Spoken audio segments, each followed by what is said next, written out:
The morning Thomas Hartwell died, the sky above the ranch was perfectly clear. That was the detail that stayed with Evelyn longest.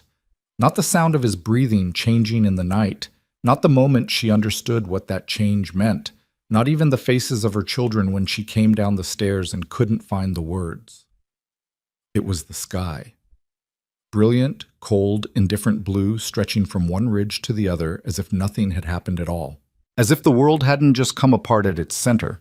Thomas had been sick for 7 months, a thing that started as a cough and became something the doctor in Billings could name but couldn't fix. They'd had time, or what felt like time, enough for Thomas to sit with each child and say the things a father tries to say, enough for Evelyn to hold his hand through the worst nights and pretend she wasn't terrified of what came after.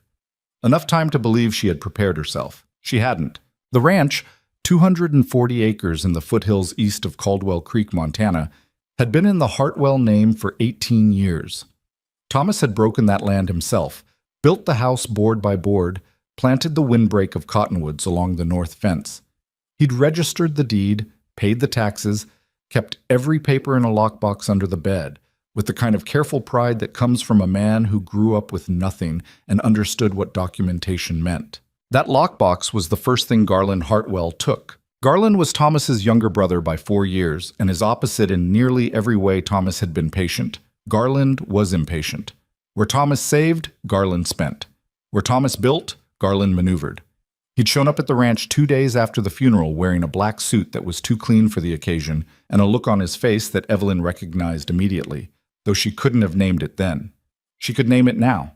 It was a man confirming that what he'd been waiting for had finally arrived. "We need to talk about the arrangements," he'd said, standing in her kitchen like he owned it already. Evelyn had been feeding the youngest, Clara, who was 4 and didn't fully understand what was happening. And she'd told him they could talk in the evening, after the children were settled. He'd agreed, nodded pleasantly. And sometime in those intervening hours, while Evelyn sat with her 6 children in the front room and tried to answer the questions she couldn't answer, Garland had gone into the bedroom and taken the lockbox. She hadn't noticed for 3 days. There was too much else to notice. When she finally went looking for it and found it gone, she went straight to Garland and asked him directly. He'd smiled at her, a slow, almost gentle smile. "I don't know what you're talking about, Evelyn. What lockbox?"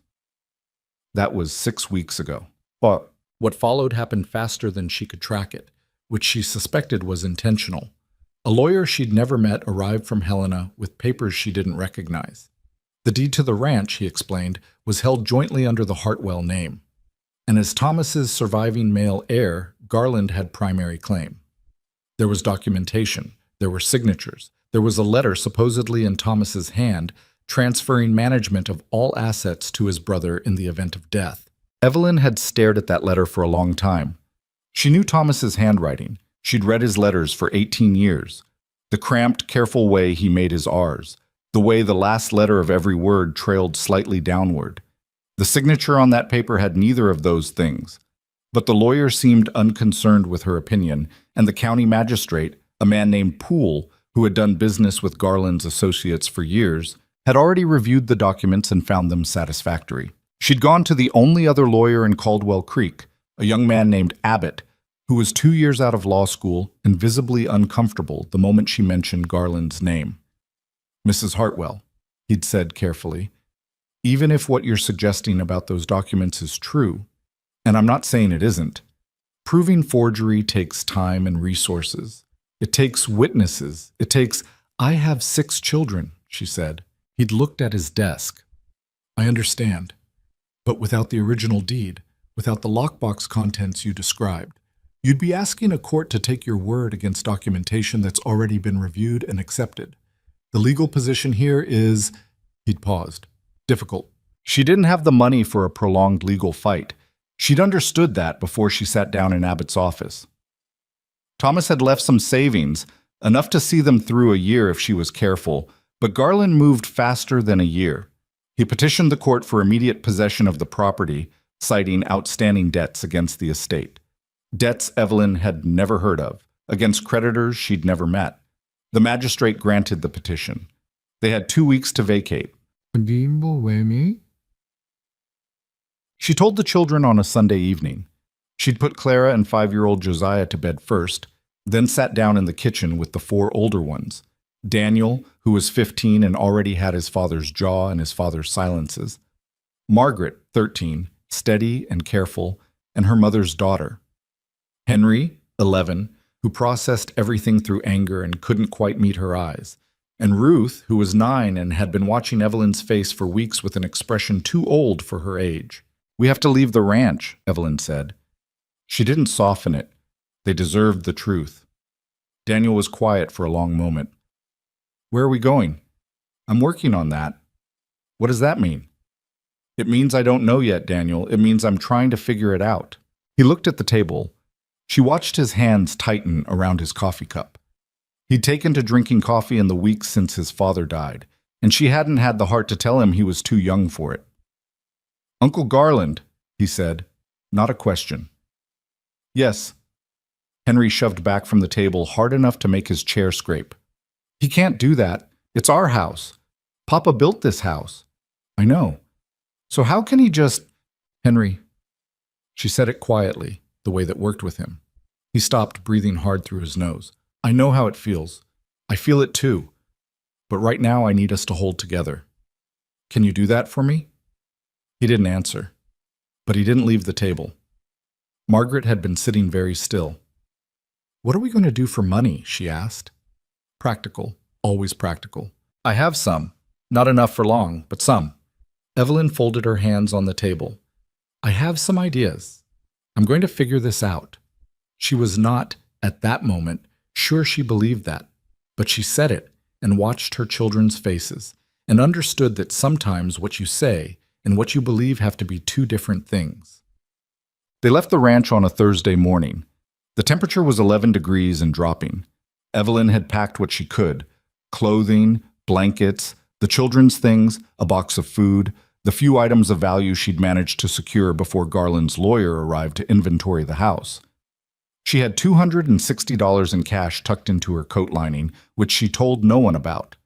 The wagon was Thomas's old freight rig, and the horse pulling it, a gray mare named Biscuit, was technically Garland's property now under the court's ruling, but no one came out to stop her taking it. Daniel drove. He was 15 and handled the reins with the quiet competence of a boy who'd been learning it since he could hold them. Evelyn sat beside him on the bench with Clara in her lap and didn't look back at the house. She almost made it.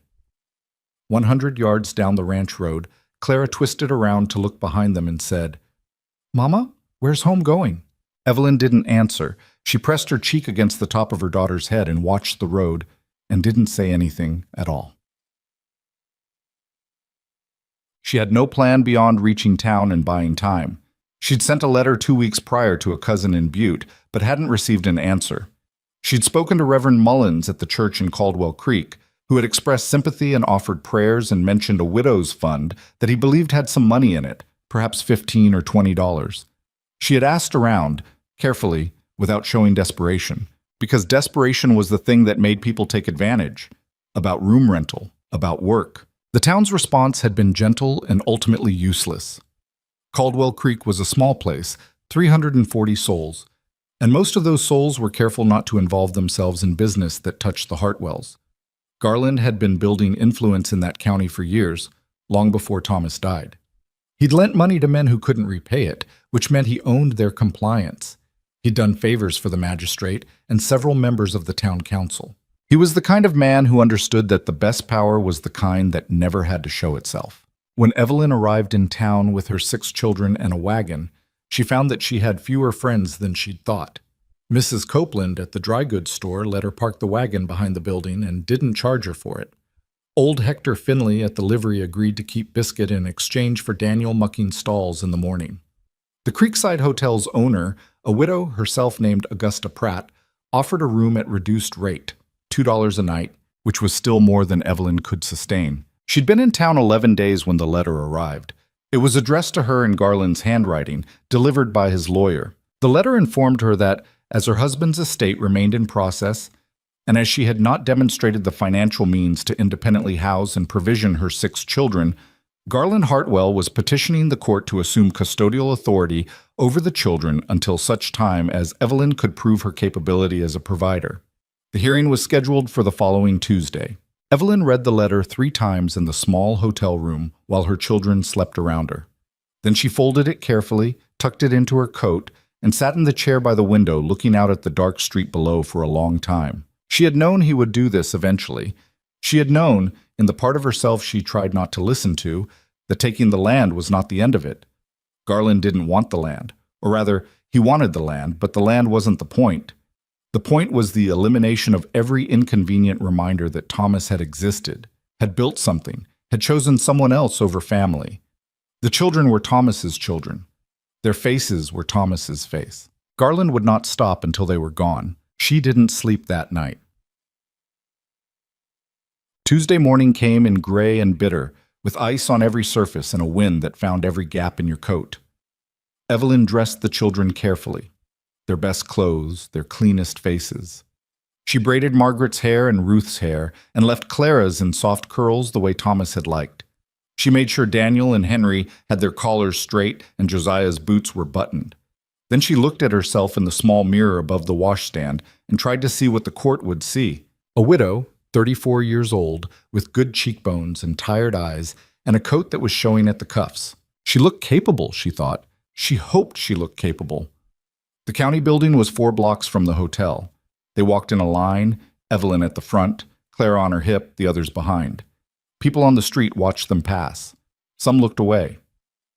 One woman, Eleanor Marsh, who had been a friend, or what Evelyn had taken for a friend, made eye contact briefly and then found something interesting to look at in a shop window.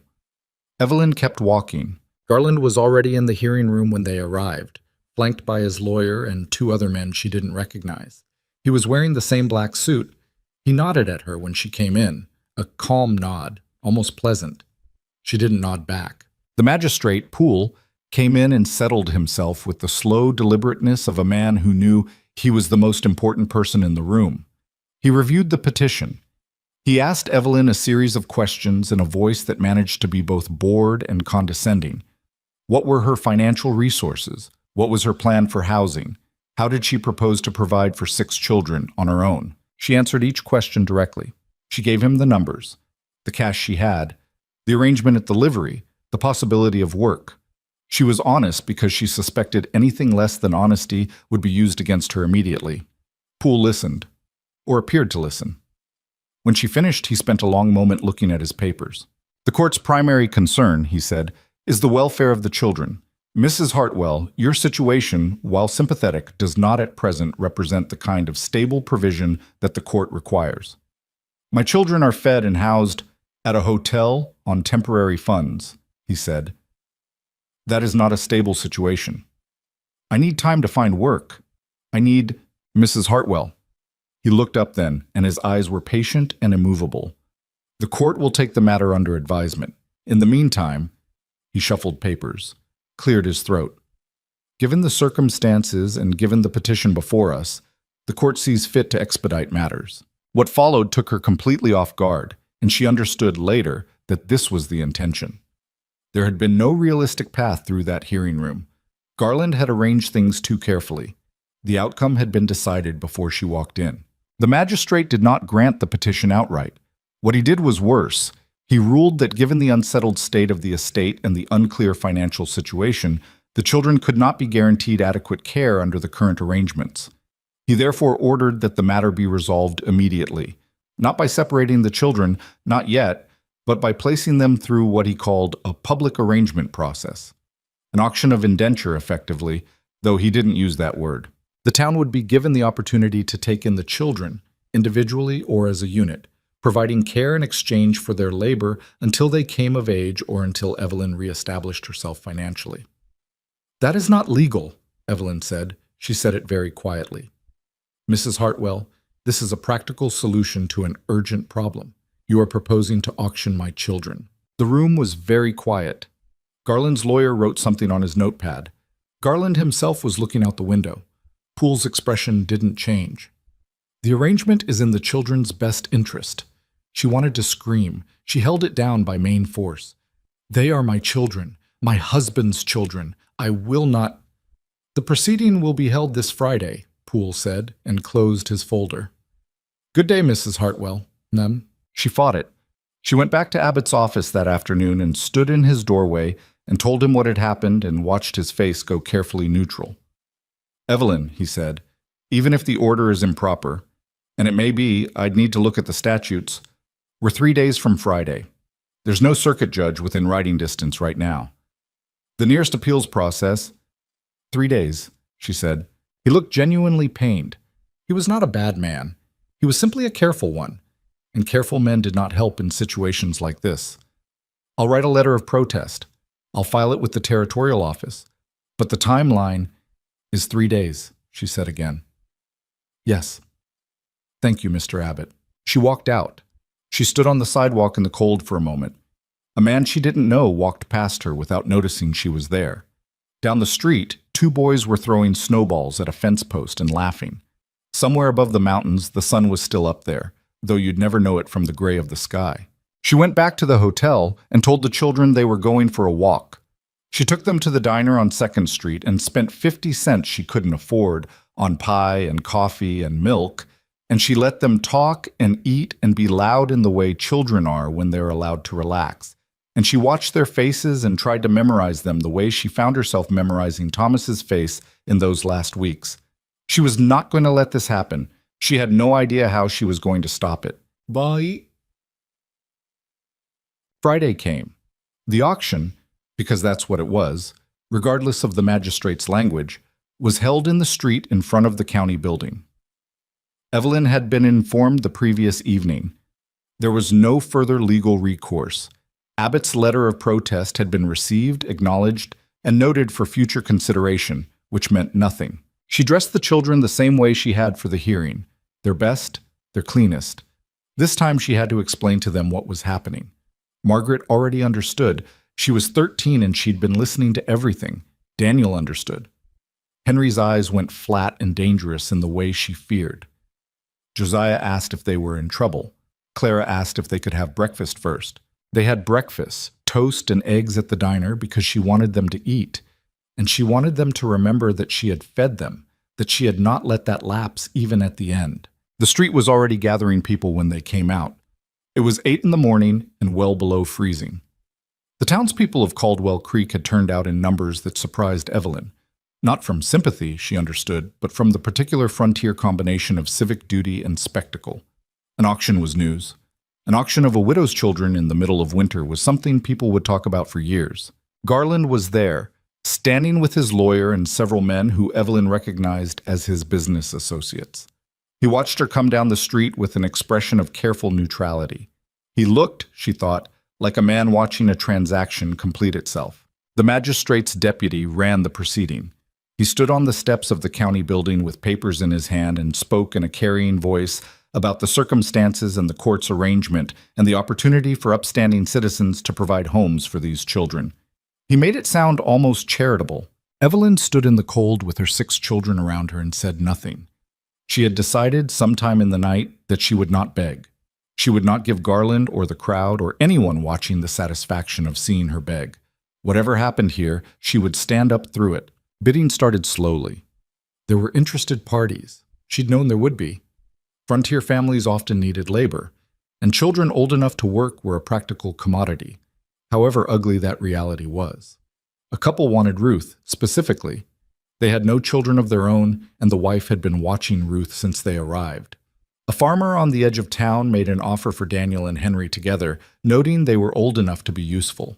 A woman from the church said she would take Clara and Josiah. Each bid landed on Evelyn like something physical. She kept her hands loose at her sides. She watched her children's faces and did not let herself look at anything else. Margaret moved closer to her and took her hand. Evelyn held it. "Mama," Margaret said quietly. "I know," Evelyn said. "I know." The deputy was tallying bids, trying to work out how to split the children in a way the bidders found acceptable. The crowd was involved now, in the way crowds get when something human and awful is happening. Some people were uncomfortable. Some were engaged. Some were watching Garland, who stood very still. Then, from the back of the crowd, someone spoke. "I'll take all of them." The voice was unhurried, not loud but carrying, the kind of voice that had learned in some contexts that required it, how to make itself heard without raising itself. Several people turned. The man standing at the edge of the crowd was somewhere around 40, broad in the shoulders, with a face that was brown from weather and had a quality of stillness to it that was different from Garland's stillness. Garland's stillness was the stillness of a man waiting for something. This was the stillness of a man who had already waited and come out the other side. He was not someone Evelyn recognized. He was dressed for cold work, heavy coat, worn boots, no pretense to it. His hat was pulled down against the wind. The deputy looked up from his papers. "Sir, the current total for placement of all 6 children." "I heard it," the man said. "I said I'll take all of them." He looked at the deputy. "That includes the mother." The murmur in the crowd was immediate. Garland, for the first time since Evelyn had arrived, moved. Not much, just a slight shift of his weight, but she caught it. The deputy hesitated. "Sir, the arrangement is for the children specifically." "I'm aware. I'm also aware that the point of this proceeding is to ensure the children are cared for." He let that sit for a moment. "Their mother is the one who'd care for them. Seems to me you can't separate the two and call it a solution." The deputy looked at his papers, looked at the magistrate who had appeared on the steps. Poole's expression was unreadable. "The court has an authorized—" Poole began. "What's the authorized amount?" the man said. He wasn't arguing, he was just asking in the flat way of someone who expects a number. Poole told him. The man reached into his coat and produced a folded envelope that he'd clearly prepared in advance. He held it up. "I'll double it. For all 6 children and their mother as a unit. They go together, or the deal doesn't happen." Silence in the cold street. "Who are you?" Garland's lawyer said. The man looked at him. "Cole Mercer. I run a ranch up in the Boulder Valley." "I've never heard of you." "That doesn't change what's in the envelope," Cole said. The crowd sorted itself into 2 reactions, fascination and disapproval. Evelyn could hear both from where she stood. This wasn't how this was supposed to go. A man from outside town arriving to spend money no one had expected, disrupting an outcome that had been, if not openly acknowledged, generally anticipated. People looked at Garland. Garland's face had gone very still. Poole was caught between several things, and Evelyn watched him work through them. The court's arrangement was technically about the children. It did not explicitly include or exclude her. The man, Mercer, had made a legal offer above the requested amount. Blocking it without cause would be difficult to justify in writing, which the territorial office letter from Abbott had made them all aware of. "Mr. Mercer," Poole said finally, "you understand this arrangement would require you to provide for the children until—" "I understand what I'm agreeing to," Cole said. "Do you have a counteroffer?" No one did. The money was counted.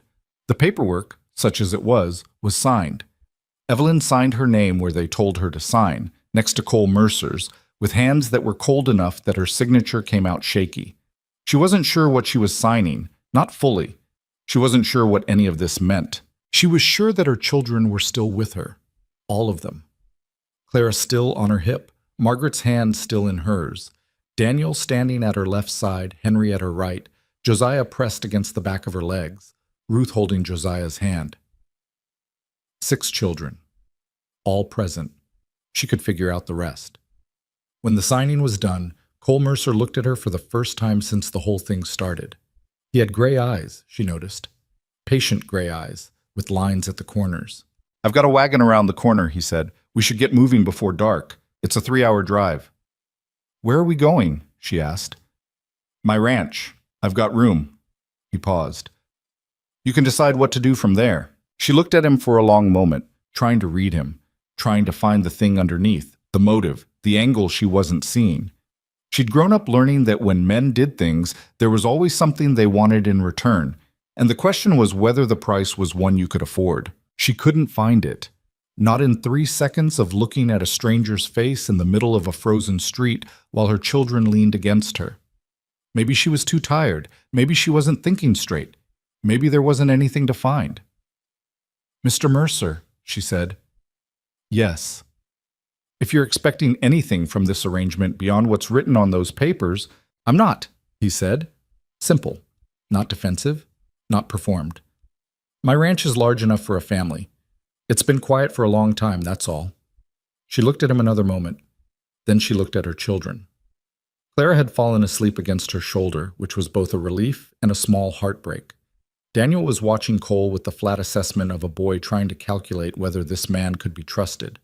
Henry's fists were still slightly balled at his sides. "All right," she said. "Show us the wagon." He turned without drama and started walking. She followed him, and her children followed her, through the cold streets of Caldwell Creek, while what remained of the crowd watched, and Garland Hartwell watched, and the gray sky offered no opinion on any of it. Behind her, she did not look back at the county building, or the deputy, or the magistrate, or the man who had taken her land and tried to take her children. She looked at the street ahead and the broad back of the stranger who had, for reasons she hadn't yet determined, just bought her family's safety with his own money. She had survived the morning. That was enough to work with. The wagon was a good one, solid, well-maintained, with a canvas cover and enough blankets in the bed for the children to pile into together. Cole helped the little ones in without ceremony, held Clara while Evelyn climbed up, then handed Clara back without a word. Daniel took the seat beside him on the bench.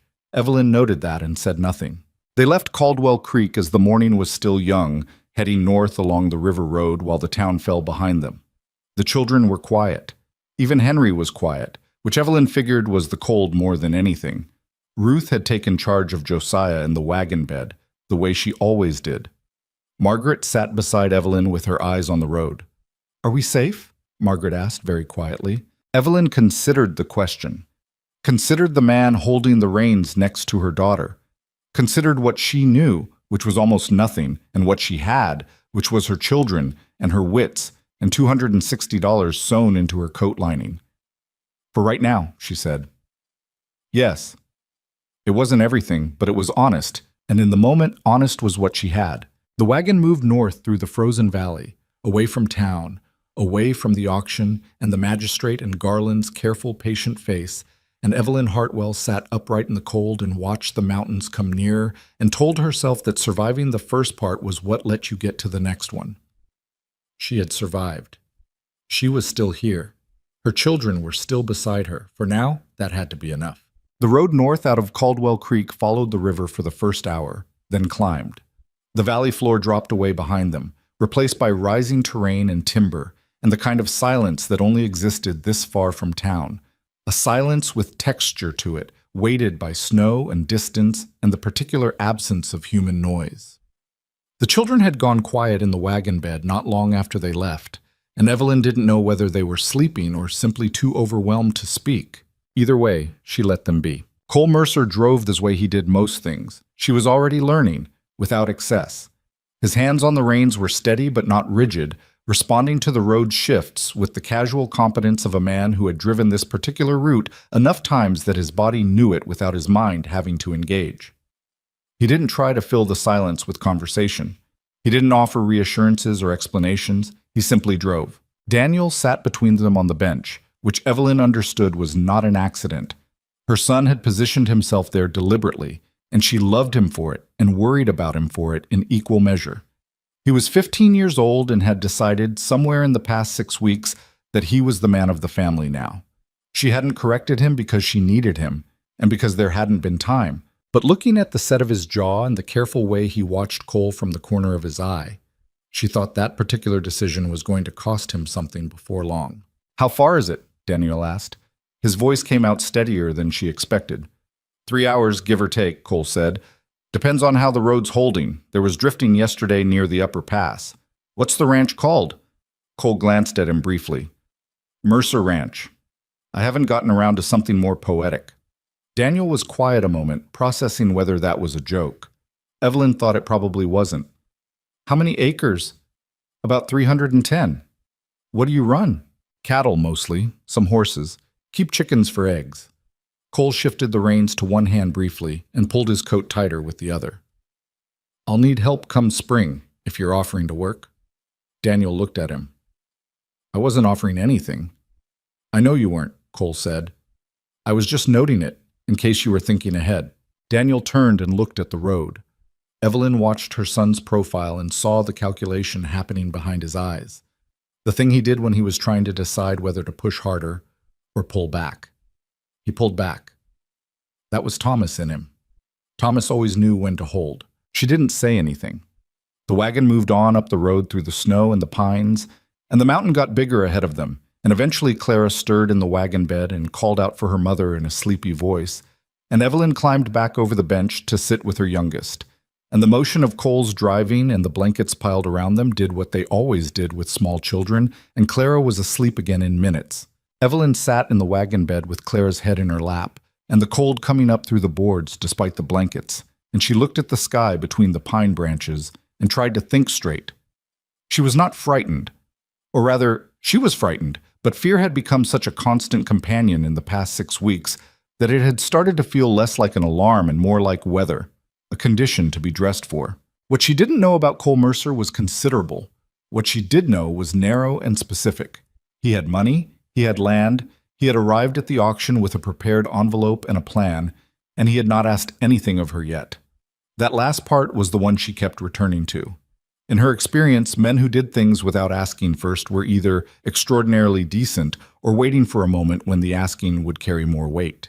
She had no way, from the wagon bed of his vehicle on the 3rd hour of knowing him, to determine which this was. She would have to watch. She was good at watching.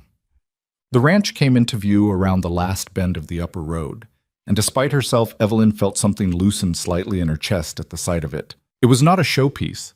She wanted to be clear about that to herself, because she didn't want to let an aesthetic reaction cloud her judgment.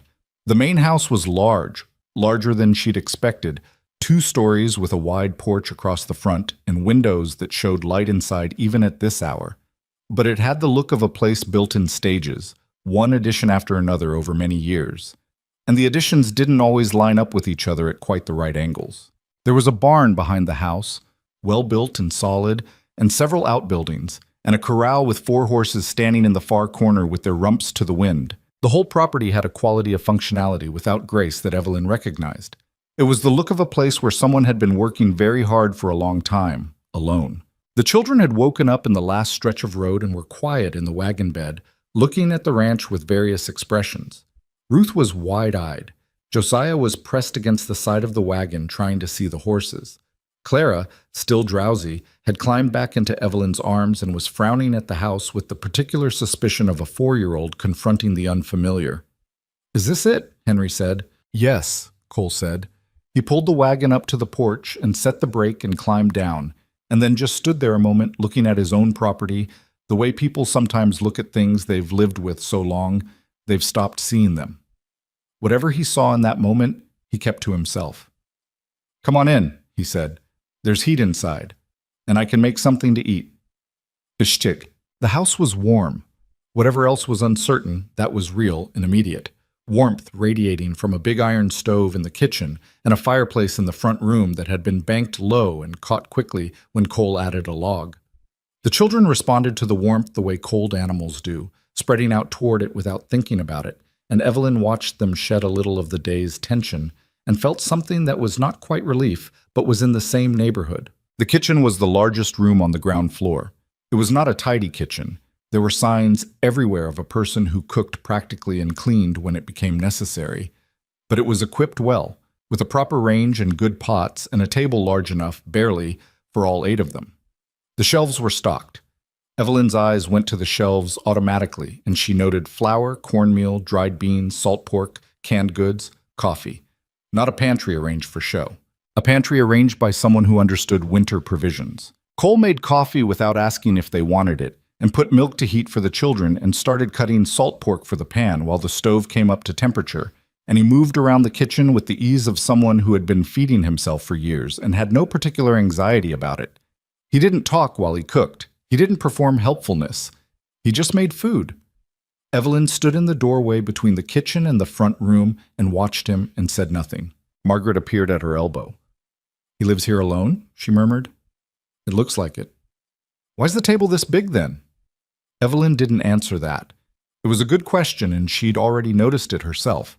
The table was built for a larger family than one man. The chairs were mismatched, 4 of them, but there were also 2 benches along the wall that had been pulled out at some point. Someone had expected, or hoped for, company. She filed that away. "Mikam," Dinner was plain and hot and plentiful, which was exactly what 8 people in the aftermath of a terrible day needed. The children ate with the focused intensity of the genuinely hungry, and the warmth in the food did what they always do. And by the time the plates were cleared, Josiah was half asleep, leaning against Ruth's shoulder, and Clara had been carried to a chair by the fire and was making the small determined sounds of a child fighting sleep. Cole had shown them the upstairs before dinner, 3 rooms, 2 of which were empty and unfurnished beyond a bed frame in each. He'd brought blankets from a cedar chest without commentary and left them to arrange what they needed. It wasn't luxury, it wasn't meant to be. It was dry and warm, and the roof was solid and the windows were tight.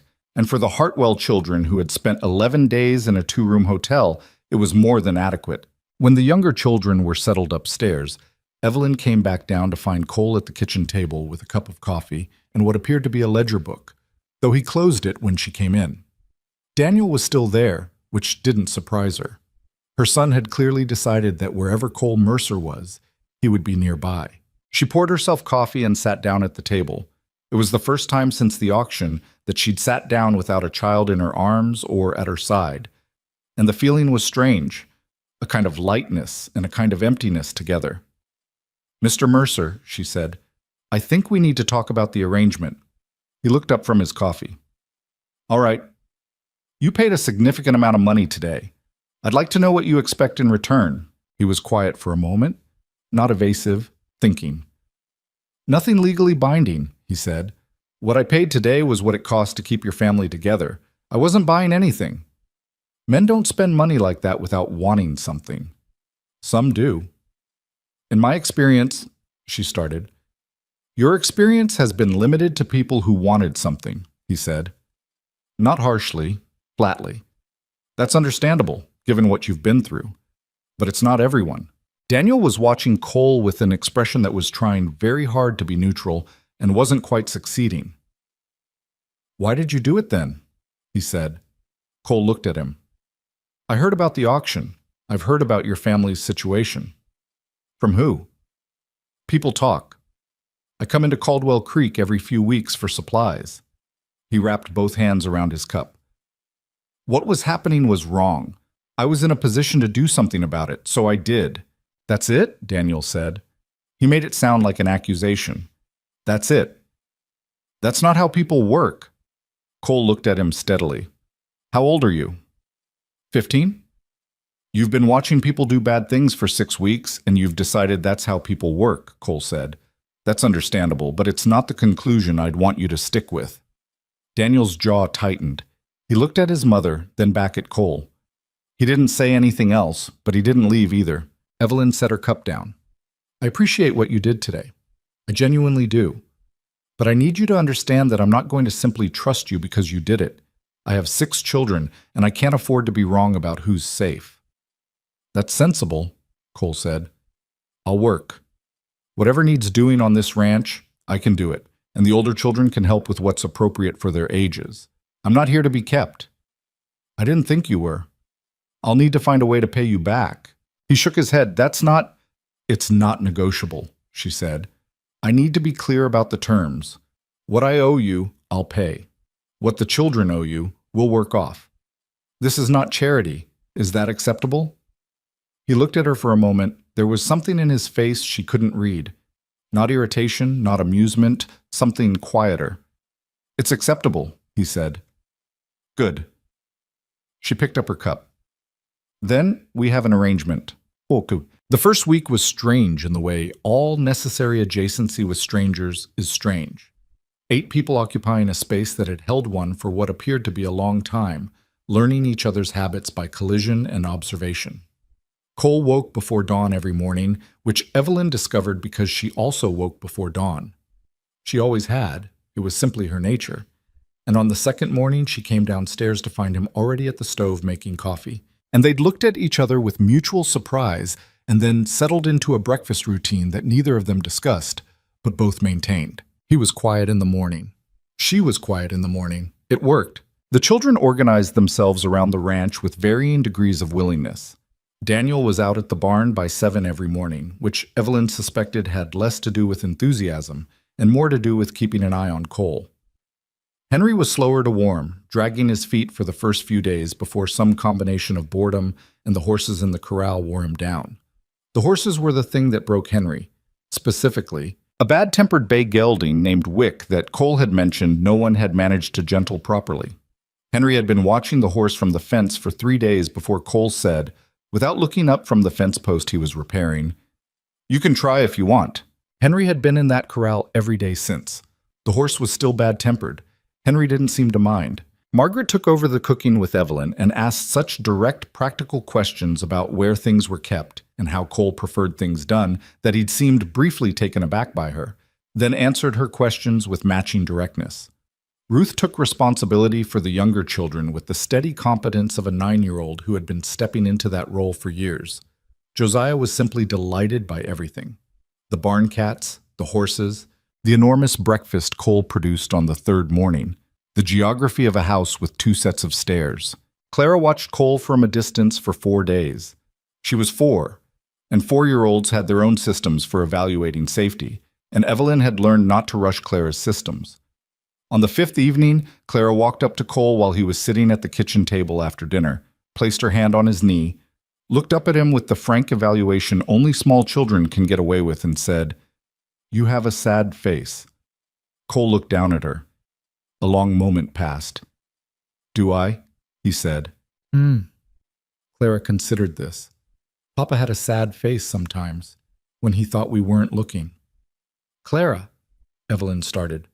"It's fine," Cole said quietly. He looked at Clara for another moment. "Maybe I do." Clara nodded, apparently satisfied with this, and wandered off to find her doll. Cole sat very still at the table, looking at the place she'd been standing, and Evelyn looked at him and saw something in his face that she hadn't been able to name before and suddenly could. The particular grief of a person who has not been spoken to gently in a long time. She didn't say anything about it, but she didn't look away as fast as she otherwise would have. The trust, such as it was, and what little of it there had been, began to build in the way trust actually builds. Not in grand gestures or honest declarations, but in the accumulation of small things that hold. A door repaired without being asked. A cough noticed and remedied with the right herbs from the shelf. The way Cole positioned himself between the wind and the smaller children when they crossed the yard without seeming to think about it. The way he spoke to Daniel like a person who deserved a real answer rather than a placated one. There were still tensions. Henry took longer than the others, cycling between grudging cooperation and outright hostility. On the 9th day, he told Cole at breakfast that he didn't know why they were all pretending this was their home, because it wasn't. The table had gone very quiet. Cole had looked at Henry for a moment and said, "You're right, it isn't, but it's where you are, and there's nothing wrong with making the best of where you are while you figure out what comes next." Henry had said nothing. He'd also stayed at the table and finished his breakfast, which Evelyn counted as progress. She and Cole fell into a rhythm of evening conversation that neither of them had planned. After the children were in bed and the kitchen was cleaned, there was a natural period where the house settled and the fire burned low, and they were both people who sat up late. They talked about practical things at first: the ranch, the winter ahead, what work needed doing, what the children could handle. Cole was straightforward and specific and didn't waste words, which she appreciated because she was the same way. She asked about the ranch's finances without embarrassment, and he told her without apparent discomfort, which she found surprising and then found she respected. It was on the 12th evening that she finally asked the question she'd been carrying. "The table in the kitchen," she said. "It was built for more people." He was quiet for a moment, looking at the fire. "Yes." "Did you have a family?" A long pause. The fire shifted. "I did." She waited. She was good at waiting. "Wife. 2 sons." He turned his cup in his hands, looking at it. 8 years ago. Sickness came through the valley that winter. It moved fast. He stopped, started again. "I was up at the north pasture when it started. By the time I got back," he didn't finish that sentence. "It was 3 days, start to finish. The doctor from the nearest town was 3 hours away, and there was a blizzard, and he didn't make it in time." The fire was very quiet. "I'm sorry," Evelyn said. She meant it the way you mean something when words feel completely inadequate but are all you have. "It was 8 years ago," he said. which meant, she understood, both that it was in the past and that it was not in the past. Those two things could be true simultaneously. "You kept the ranch," she said. "I didn't know what else to do." He looked at the fire. "The ranch needed doing. It kept me occupied. After a while, it was just," he gestured vaguely, "what I was." She thought about that. Thought about a man alone in a house with a large table and 2 empty upstairs rooms for 8 years.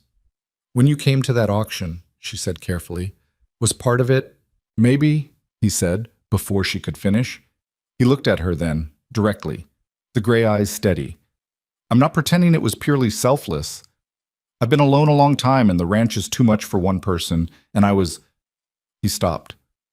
"I was ready for things to be different. But that's not the same as wanting anything from you, Mrs. Hartwell. What you said the first night about the terms. That was right. That's what this is." She held that for a moment. It was an honest answer.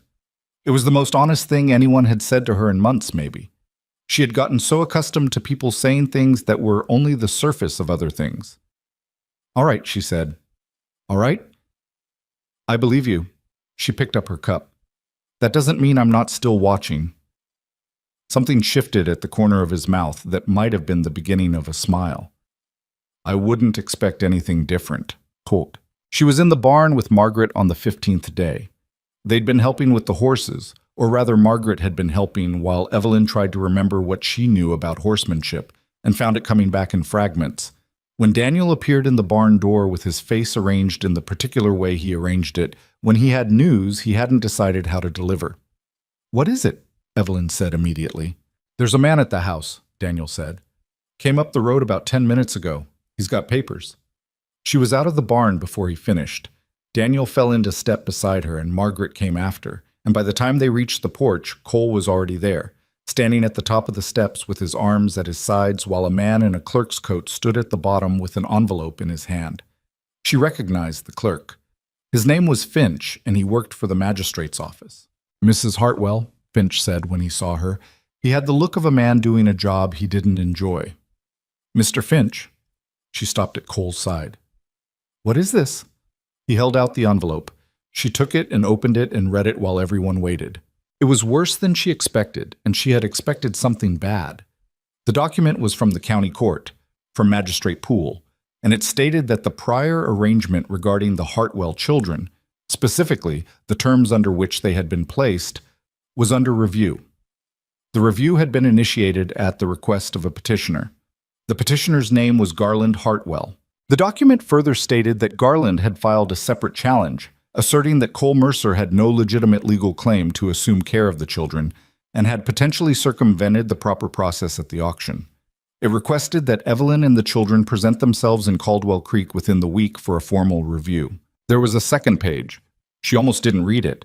The first had already closed something cold in her chest. But she read it.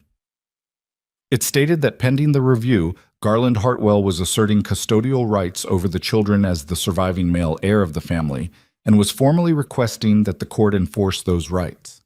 She stood on the porch and read the document twice. The cold came up through her boots and the wind pulled at the paper in her hands. "Mrs. Hartwell," Finch said, "I'm just the delivery us." "I know," she said. "Thank you for coming all this way." He nodded and went back to his horse and rode down the road. She stood holding the papers. Cole said, "How bad?" She handed him the document without speaking. He read it. His expression didn't change, but she'd learned in 2 weeks that his expressions rarely did. Daniel had moved up beside her. She could feel him reading the paper over Cole's arm.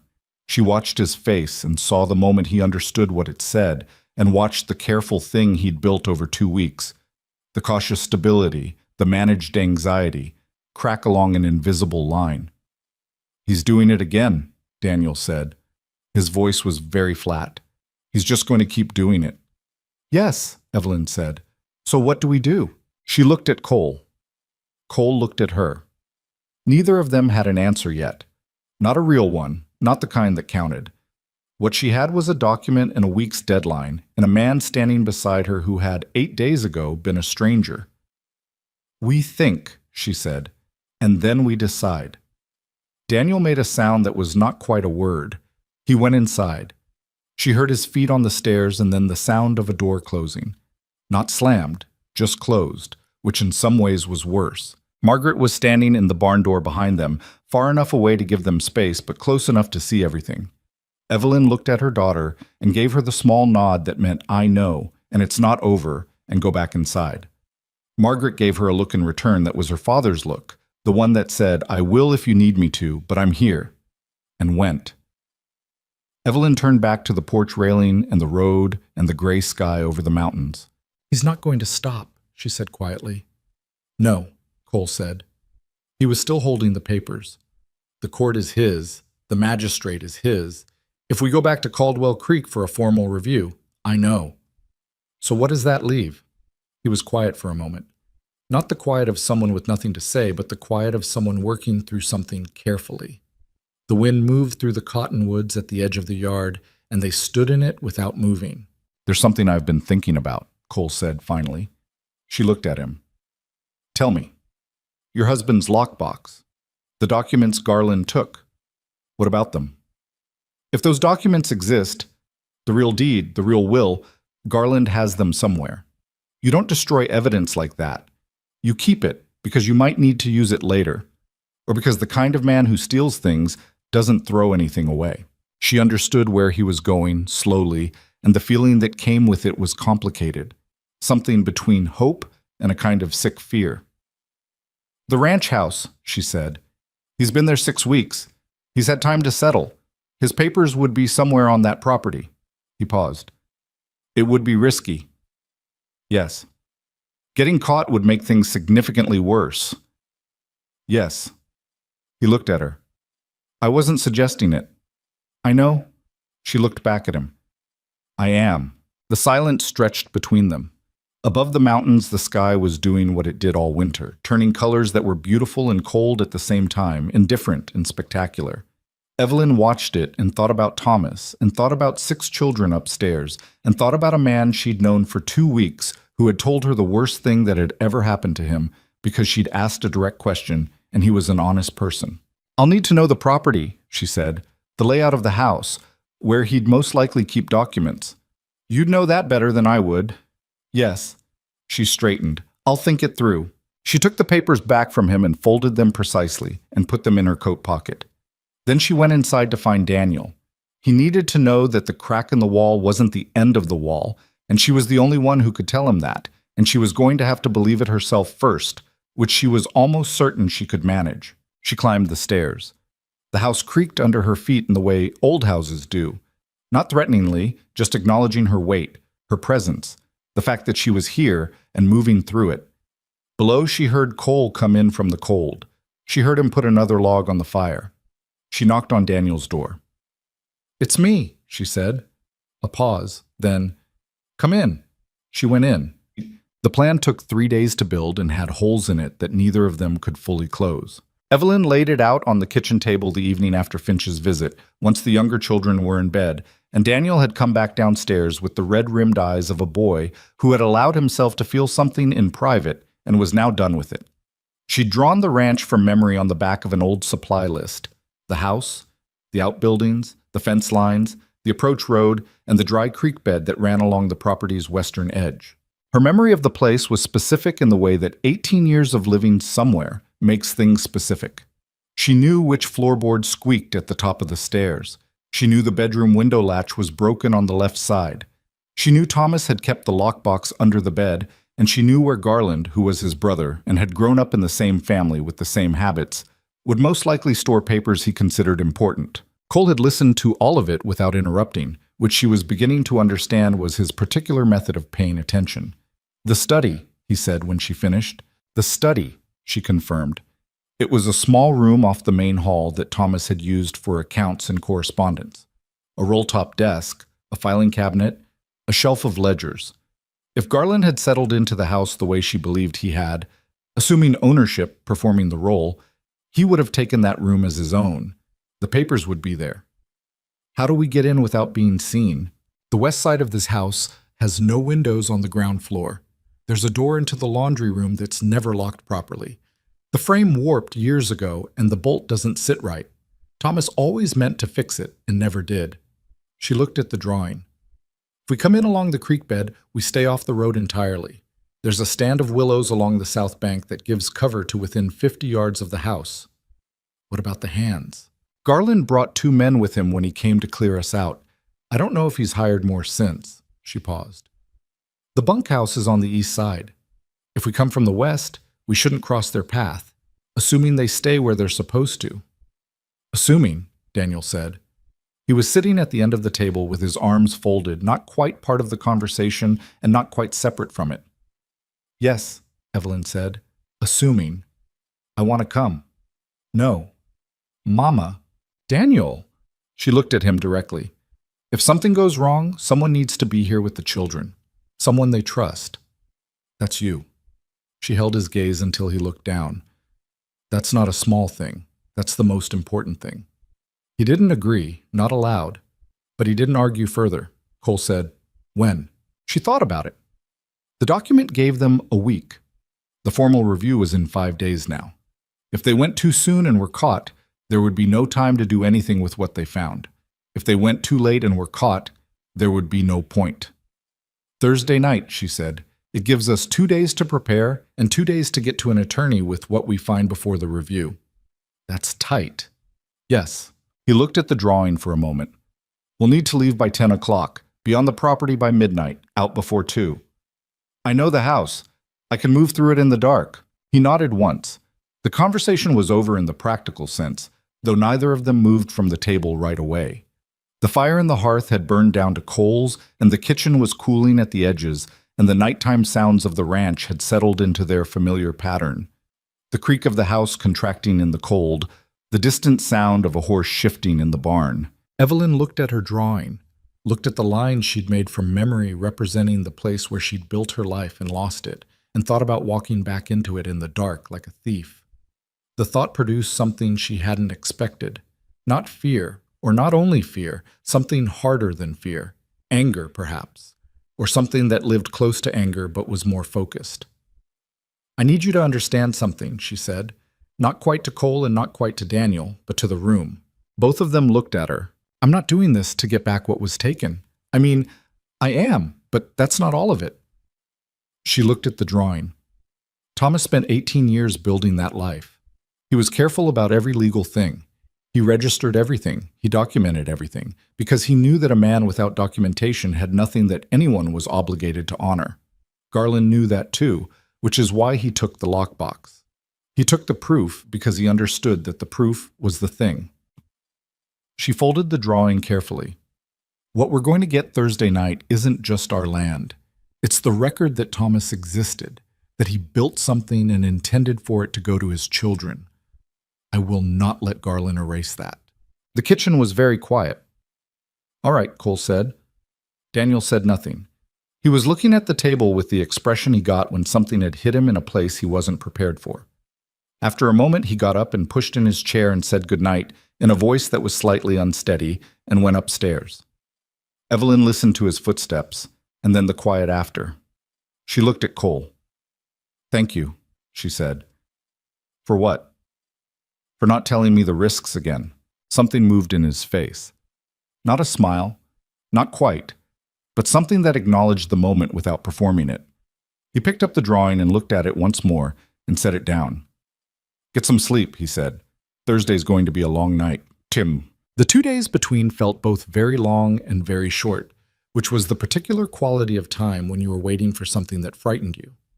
Evelyn moved through the ranch's rhythms with deliberate normalcy. Meals and laundry and the mending that had piled up, the ongoing task of making 6 children feel stable in an unstable situation. She was good at that, or had become good at it. Thomas had been sick for 7 months, and she'd spent those months learning the skill of performing steadiness when she didn't feel it, because her children watched her face to understand what was happening, and she couldn't afford to let her face tell them the truth all the time. Cole spent Thursday afternoon in the barn doing something with the horses that gave him a reason to be outside and away from the house. Evelyn noticed he did this, manufactured distance when the walls got too close. And she recognized it because she did the same thing in a different way, retreating into task and motion. She told Margaret on Thursday morning. She had debated not telling her, but Margaret was 13 and had been watching everything with those careful eyes, and would know something was happening regardless. And Evelyn believed her daughter deserved the truth. "How dangerous is it?" Margaret asked. She was standing at the kitchen counter chopping carrots with the focused attention she gave everything, and she didn't stop when she asked. "There's risk," Evelyn said. "If we're caught, it makes things worse. If we're not caught, and we find what I think we'll find, it changes everything." "What if the documents aren't there?" "Then we've still learned something." Margaret was quiet for a moment. "You trust him." She didn't say Cole's name. She didn't need to. Evelyn considered the question honestly. "I trust that his interests and mine are aligned right now," she said. "That's not the same thing." "Is it enough?" "It has to be." Margaret nodded and went back to chopping. She was her mother's daughter, right down to the pragmatism. Evelyn watched her for a moment and felt the complicated pride of a woman looking at a child who is stronger than she ought to have needed to become. They left at 10 past 10. The night was clear and cold, the temperature somewhere well below freezing, and the stars were the brilliant, hard stars of winter in high country, the kind that gave actual light when your eyes adjusted. Evelyn had dressed practically. Her heaviest coat, dark wool trousers she'd altered from an old pair of Thomas's, boots with good soles. She'd braided her hair tight. She carried nothing but the clothes she wore and the folding knife Thomas had given her 8 years ago that she'd kept in her coat pocket ever since. Cole had the horses ready and saddled in the dark barn. He handed her the reins of the steadier of the two animals, a dark bay named Rook, that she'd ridden twice in the past 2 weeks and found cooperative. "You're sure about the creek bed approach?" he said quietly. "I've walked it in the dark before. Summer nights, but the geography doesn't change." She mounted. "Stay close and stay off the road once we're within a mile." He nodded. They rode out of the barn without lanterns. Daniel was standing on the porch when they came around the front of the house. Evelyn pulled up for a moment. "Stay inside," she said. "Whatever you hear, whatever time it is, keep the doors locked and don't come out until morning." He looked at her. He looked at Cole. He said, "You'd better come back." "We will," she said. She didn't make it a promise because she wasn't certain she could keep it, and she'd decided years ago not to make promises she couldn't guarantee. But she held his gaze long enough to communicate something she couldn't put into words. And then she turned Rook and rode. Keta. The road south toward Caldwell Creek and the Hartwell property was empty at that hour, which she'd counted on. They rode at a walk for the first half-mile to keep the sound down, then moved to a canter once they were deep enough into the timber that the noise was absorbed. Cole rode on her left, slightly back, and didn't talk. She was grateful for that. She needed to think. The dry creek bed that marked the western boundary of her former property was easy to find even in the dark. The willows were distinctive, and she knew the gap in the fence line from years of walking the perimeter with Thomas during spring mending. She slowed Rook to a walk again as they hit the creek bed's sandy floor, and Cole came up beside her. "Quarter mile," she said quietly. He nodded. She istut. The willow grove was exactly where it always was, which was the particular mercy of knowing a landscape intimately. She tied Rook to a branch and stood still in the cold for a moment, listening. Nothing unusual. The wind through the bare branches. In the distance, the creak of the windmill near the stock tank, which had always needed greasing and Thomas had always meant to fix in spring. They moved through the last 50 yards in the shadow of the fence line, crouched low and moving slowly. The house was dark except for a single lamp in the upper right window. The master bedroom, Thomas's room, which was now presumably Garland's. The bunkhouse on the east side showed no light. The main barn was closed. Evelyn counted the lights and the silence and made a decision. "Now," she said under her breath. They crossed the open yard fast and low, the snow muffling their steps, and reached the west wall of the house. She found the laundry room door by touch as much as sight. The third door along the west side, the one with the slight outward lean that came from the warped frame. She pressed the latch down slowly and pushed and felt the familiar give of a bolt that never quite seated. The door swung open, cold air out, slightly warmer air in. She stepped inside. The laundry room smelled the same, soap and cold water, and the particular damp of a room with no real ventilation. The darkness was absolute here, and she moved from memory, hand along the wall, until she found the interior door that opened to the back hall. She paused there and listened. The house was quiet, the kind of quiet that meant sleep rather than the kind that meant waiting, though she'd be testing that assumption with every step. Cole came in behind her and she felt rather than saw him close the laundry door with care. "The study is off the main hall," she breathed. "Left from here. We passed the kitchen and the back parlor." He didn't answer. She understood that as agreement. She moved through the back hall with her hand trailing the wall. The floorboards were the same boards she'd walked for 18 years, and she knew the one that creaked. Third from the kitchen door, left side, and stepped over it without thinking. Cole followed her step by step, which she took as evidence that he was paying very close attention. The study door was closed. She put her hand on the knob and turned it with the slow deliberateness that made the mechanism whisper rather than click, and pushed. The curtains were drawn in the study, which made the darkness even thicker. She stood still and let her eyes adjust. The roll-top desk was where it had always been. The filing cabinet, the shelf. Cole stepped in behind her and closed the door. She went to the desk first. The roll-top was down and she tried to raise it quietly. It stuck briefly, the way it always had at the halfway point. And then it was open and she put her hands on the surface and began to work by touch. The desk was different than it had been. Thomas had kept it organized in a specific way. Accounts left, correspondence center, current documents right. And whoever was using it now had different habits, more chaotic, papers piled without obvious system. She worked through them quickly, holding each one up toward the curtained window to catch what little light came through. Bills. A letter from a bank in Helena. A surveyor's report. Recent, which made her stomach tighten. Garland was already having the land resurveyed. She filed that information and kept looking. The filing cabinet was unlocked, which surprised her, and then didn't. A man this confident in his legal position might not feel the need to lock things. She went through the drawers with her fingers, feeling the tabs on the folders, reading them by touch when she could, and lifting them to what little light there was when she couldn't. Cole had moved to the bookshelf. She heard him working through it, slow, careful, methodical. She was in the third drawer when she found the lockbox. It was sitting behind a row of files near the back of the drawer, which was almost careless, but then perhaps Garland had calculated that the best hiding place was the place that wasn't hidden at all. She recognized it by shape and weight before she could see it. Thomas's lockbox. She'd last seen it under their bed before it vanished. She lifted it out. It was locked. She'd expected that. She set it on the desk and stood there for a moment. A locked box in the dark, 2 hours from dawn, 50 yards from a man who would use it to destroy her family if he caught them here. "Cole," she breathed. He was beside her in 3 steps. She pressed the box into his hands and felt him assess it. Weight, lock type, the thin seam where the lid met the body. "Can you open it?" He was quiet for a moment. "Yes, it'll make noise." "How much?" "Some." She listened to the house. Still quiet. The lamp upstairs was still on. "Do it." She kept her hand on the study door and listened while Cole worked. She could hear what he was doing only barely. A soft scrape of metal, then silence, then another pass at the lock. It took longer than she would have liked. Her heart was doing something unpleasant in her chest, and she was consciously regulating her breathing the way she'd learned to do in the months of Thomas's illness, a skill she would have preferred not to have needed. The lock gave with a click that sounded enormous in the quiet room. She turned. Cole had the box open. He'd moved to the desk and had his head down over the contents, and she crossed to him in 2 steps.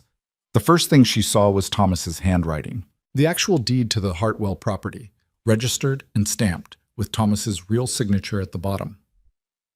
The filing date was 18 years ago, 1 month after they'd broken the first ground. She had not seen this document in 6 weeks, and the sight of it made something tear loose in the middle of her chest that she couldn't stop. Some held thing releasing all at once, and she pressed her hand over her mouth and stood there for 3 seconds, not breathing. Then she kept looking. The will was there. Thomas's actual will, handwritten and witnessed, dated 14 months ago. During his illness, when he'd known he was dying and had done what careful men do and put things in order. She scanned it fast in the darkness, enough to confirm what she knew it said. The property and all assets to Evelyn Hartwell, to be held in trust for their children. No provision for Garland, no joint ownership, nothing that resembled the document the magistrate had reviewed. And below the will, folded together, was something she hadn't expected. 2 documents in Garland's handwriting. Drafts, or what appeared to be drafts. The same fraudulent letter of transfer that the court had accepted, in two different versions, the second with corrections marked in the margins. Evidence of composition, evidence of revision. Not a letter Thomas had written and signed, a letter that had been drafted and refined by someone else entirely. Her hands were shaking. She became aware of this and was annoyed by it and held the document steady through main force. "This is it," she said, barely sound. Cole looked at what she was holding. He was quiet for a moment, then, "All of it. Don't leave anything." She was already gathering. She took the deed, the will, both draft versions of the fraudulent letter, and two additional documents she found beneath them. Correspondence between Garland and someone in Helena that referenced the plan in terms oblique enough to require interpretation, but damning enough to be worth having. She folded everything flat and tucked it inside her coat, against her body. "We need to go," Cole said. "Yes." She closed the lockbox and put it back in the drawer where she'd found it, and closed the drawer. She lowered the roll top on the desk. She looked around the study to see if anything was visibly disturbed. In the dark, it was hard to tell. She would have to trust that it was close enough. Cole was already at the study door listening. He turned and gave her a look that she read as clear, and she followed him out into the hall. They made it as far as the kitchen. The lamp appeared from the back stairs, a hand-carried lamp, moving fast, held by a man coming down the stairs in his boots with a coat thrown over his nightclothes. He was not Garland. He was one of Garland's men, the one she recognized as the foreman he'd brought from Helena, a large man named Briggs, who was already looking toward the kitchen before the lamplight fully reached it. He saw them. The moment stretched, Briggs' face going through recognition, confusion, alarm, and decision in rapid sequence. His hand moved toward his hip where there was, she saw now, a holster. "Don't," Cole said. His voice was very flat. Briggs stopped moving but didn't back down. "What in the—" He was processing. Evelyn watched him process. "You're trespassing, both of you." "We're leaving," Cole said. "The hell you are. I need to get—" Briggs started to move toward the back hall, toward the stairs, toward Garland. Cole moved faster than she expected a man his size to move. He was between Briggs and the hallway in 2 steps, and then they were in contact. Not a fight, not quite, more a containment, Cole's hand on Briggs's coat front and Briggs's arm coming up. The lamp swung and nearly went out and steadied. Evelyn didn't stand there watching. She went for the laundry room door, got it open, looked back. Cole had Briggs turned against the wall with one arm twisted up and the lamp on the kitchen floor where it had landed somehow without breaking. "Go," Cole said to her. "Cole, I'm right behind you. Go." She went. Across the yard in the dark, low and fast, back through the 50 yards of open space that felt 10 times longer than it had going the other way, and into the willow cover. She was untying Rook when Cole came through the fence line at a run. He was breathing hard. He had a cut over one eye that she could see, even in the dark, bleeding freely down the side of his face. "Mount up," he said. He was already at his horse. "Are you—" "Mount up, Evelyn." She mounted. They rode. They rode hard for the first mile, staying off the road and cutting north through the timber where the ground was rough, and the branches came close in the dark, and there was every chance of a horse putting a foot wrong. Neither of them spoke. Evelyn kept her head low and her hands steady, and trusted Rook to find footing in the dark the way horses do when they're given the chance. It was only when they'd put 2 solid miles between themselves and the property, and the timber had thinned enough that she could hear nothing behind them, that Cole slowed to a walk and she matched him. She said, "How bad is the cut?" "Not bad." "You're bleeding on your coat." "It'll dry." She rode beside him in the dark and tried to get her heart rate back to something manageable. The documents were still inside her coat, pressed against her body. She could feel the slight stiffness of the folded papers against her ribs. "He'll go to Garland," she said. "Briggs." "Yes. Tonight, probably. They'll know we were there. They'll know someone was there. They won't know what we took until Garland goes to the study." He paused. "If we're lucky, that's not until morning. And if we're not lucky, then we ride faster." She considered the road ahead of them. 3 hours back to Cole's ranch, 2 hours of night left, and then whatever daylight brought.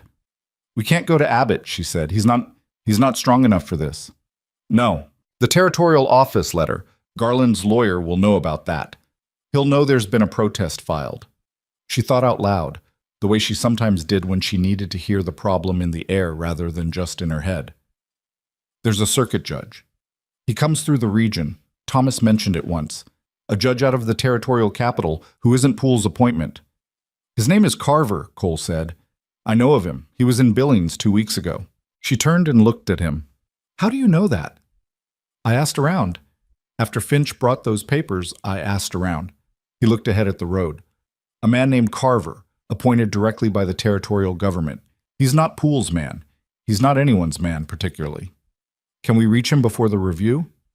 We'd have to ride tomorrow. Send a rider to Billings tonight, actually, and hope he's still there or has left a forwarding address. He stopped. It's not certain. Nothing about this is certain. No. She looked at the dark road, at the mountains ahead of them, Cole's ranch somewhere up in them, where 6 children were sleeping. Or not sleeping, probably, because Daniel didn't sleep when he was waiting, and Margaret didn't either. They'd be up there in the dark ranch house running through scenarios. Cole, she said. Yes. When we get back. If this doesn't work.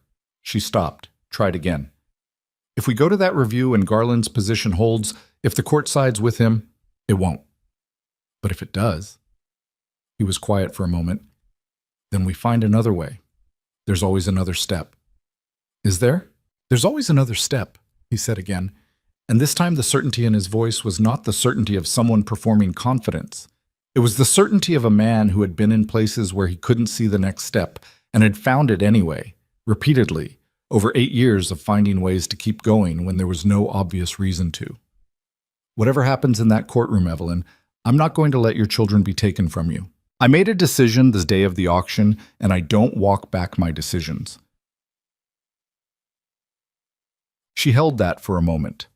The cold air, the stars going slightly softer as the night moved toward its latest hour, Rook's steady footfall on the road. You should have that cut looked at, she said. You can look at it when we're home. She registered the word without comment. Home. He'd said it without apparent awareness that he'd said it, which told her something about where his mind was at this hour of the night, exhausted and bleeding slightly from a cut over his eye after riding through darkness to help her steal evidence from a man who was trying to erase her family. She looked at him, the line of his profile in the dark, the steady way he held himself even now. She turned back to the road. She would look at the cut when they got back. She would look at everything with fresh eyes in the morning. Right now there was just the road and the cold and the documents pressed against her ribs. Thomas's handwriting, Thomas's intentions, the record of a life that no one was going to be allowed to pretend hadn't happened. She rode. The miles passed. The night held. Somewhere up ahead, past the dark bulk of the mountains, the first gray thinking of dawn was beginning to suggest itself at the eastern edge of the sky, and by the time they came down the last road into the yard of Cole's ranch, the darkness had shifted from black to the dark blue that comes just before first light. Daniel was standing on the porch. She'd known he would be. She dismounted before the horse fully stopped and walked to him. He was still in his clothes from the previous day, and he'd been out here in the cold for probably an hour. And he looked at her face, and then at Cole, coming around with the horses, and then at her face again. "Did you get it?" he said. She pulled her coat open and showed him the papers pressed against her side. He looked at them. He looked at her. Something moved across his face, relief and grief and the kind of anger that doesn't have a clean target. And then he pulled himself together with the effort she could actually see, the same effort she made 30 times a day. "Come inside," he said. "It's cold." They went inside. The fire was still going. Someone, Margaret, she suspected, had kept it up through the night. The house was warm and smelled of wood smoke and the pine boards and the breakfast Margaret had apparently already started, because there was coffee hot on the stove and biscuit dough on the counter, and her 13-year-old daughter appeared from the back of the house with flour on her hands and looked at the cut over Cole's eye and said, without missing a beat, "Sit down. I'll get the iodine." Cole sat. Evelyn set the documents on the kitchen table, smoothed them flat, and looked at them in the lamplight. Really looked at them, for the first time since she'd found them in the dark. Thomas's deed. Thomas's will. Garland's own handwriting caught in the act of constructing a lie. She put her hand on them, just for a moment, just to feel the paper under her palm. Then she straightened and turned to Cole and said, "We need a rider to Billings by first light." He was sitting still while Margaret worked on his cut with the practical lack of ceremony that characterized everything Margaret did. He winced once, the iodine, and then was still again. "I know someone who'll ride," he said. "Hector Finley's boy. He's fast and he's discreet. Can you reach him before dawn?" "I'll go myself." Margaret looked up from his forehead. "You're not going anywhere until I'm done with this." Cole looked at her. Evelyn watched her 13-year-old daughter hold a man's gaze without flinching. "Yes, ma'am," he said. Something released in Evelyn's chest. Not everything. There was still too much ahead for everything to release. But something. She pulled out a chair and sat down at the table across from the documents and her daughter and this man who had said the word home without knowing he'd said it. And she let herself sit for a moment and feel the weight of what they'd done and what it might mean and what still remained to be faced. The dawn was coming. The review was in 2 days. Somewhere in Caldwell Creek, a man named Garland Hartwell was either asleep or waking to discover that the papers he'd stolen were no longer quite as safe as he'd believed. She was not done. She was nowhere close to done. But she had what she'd come for, and she was still here, and her children were in the next room, and the next step, however uncertain, was visible. That was enough to work with. Young Cale Finley rode out before sunup with the documents copied in Evelyn's hand, and a letter addressed to Judge Carver, and they didn't hear back until the following afternoon. The wait was its own particular kind of suffering. Evelyn had experienced waiting before. The months of Thomas's illness had been an education in it. But this was different. This had a deadline attached, the way a rope has a far end, and she could feel the clock in everything she did. She fed the children breakfast and kept her face steady.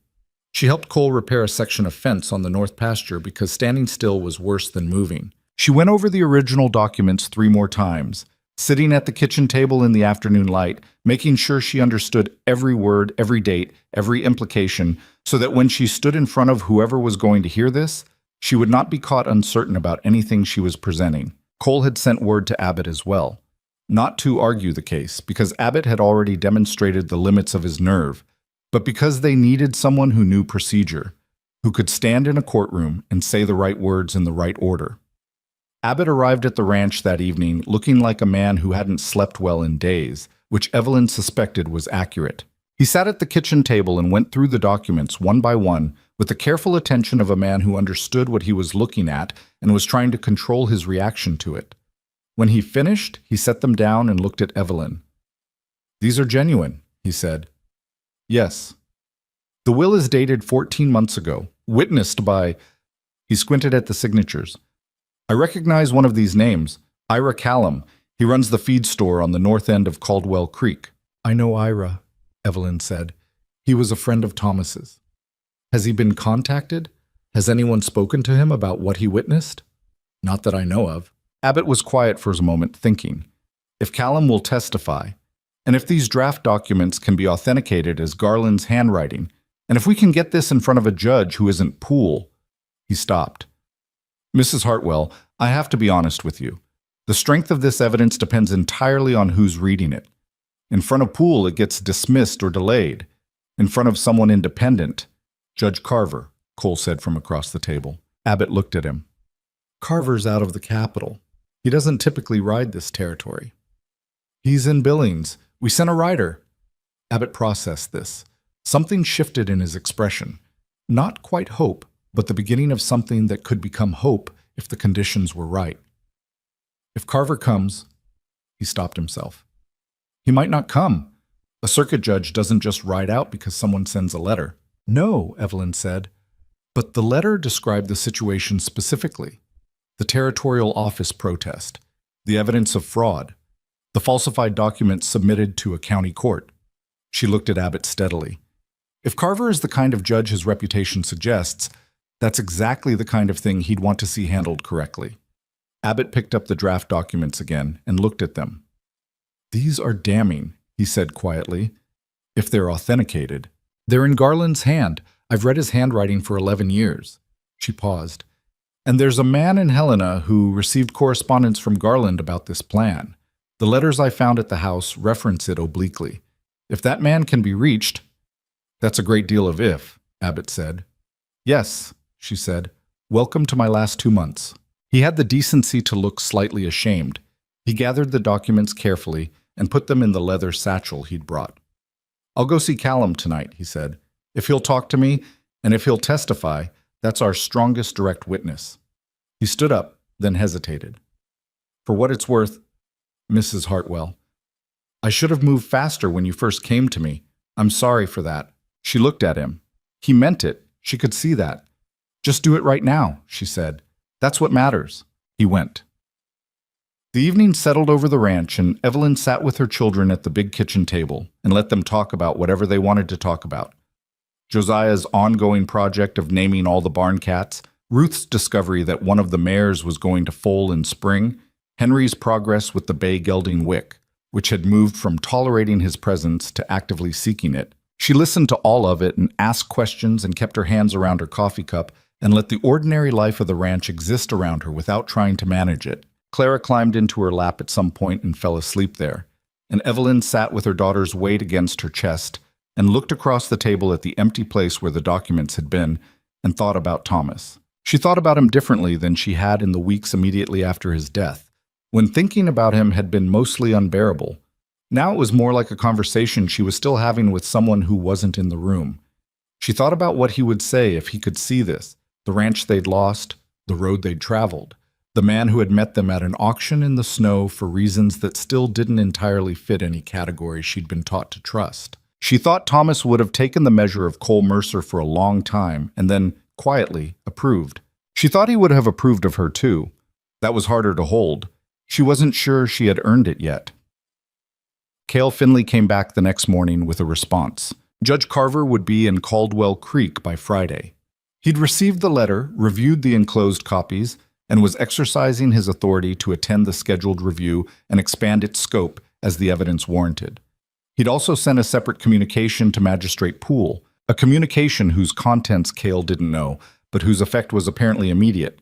Poole had sent a rider to Cole's ranch late Thursday afternoon with a terse message stating that Friday's review had been rescheduled to include an additional presiding authority and that all parties were expected to attend. Cole handed Evelyn that message and watched her read it. He's rattled, she said. Poole. Yes. He wouldn't have sent this if he wasn't. She set the paper down. What about Garland?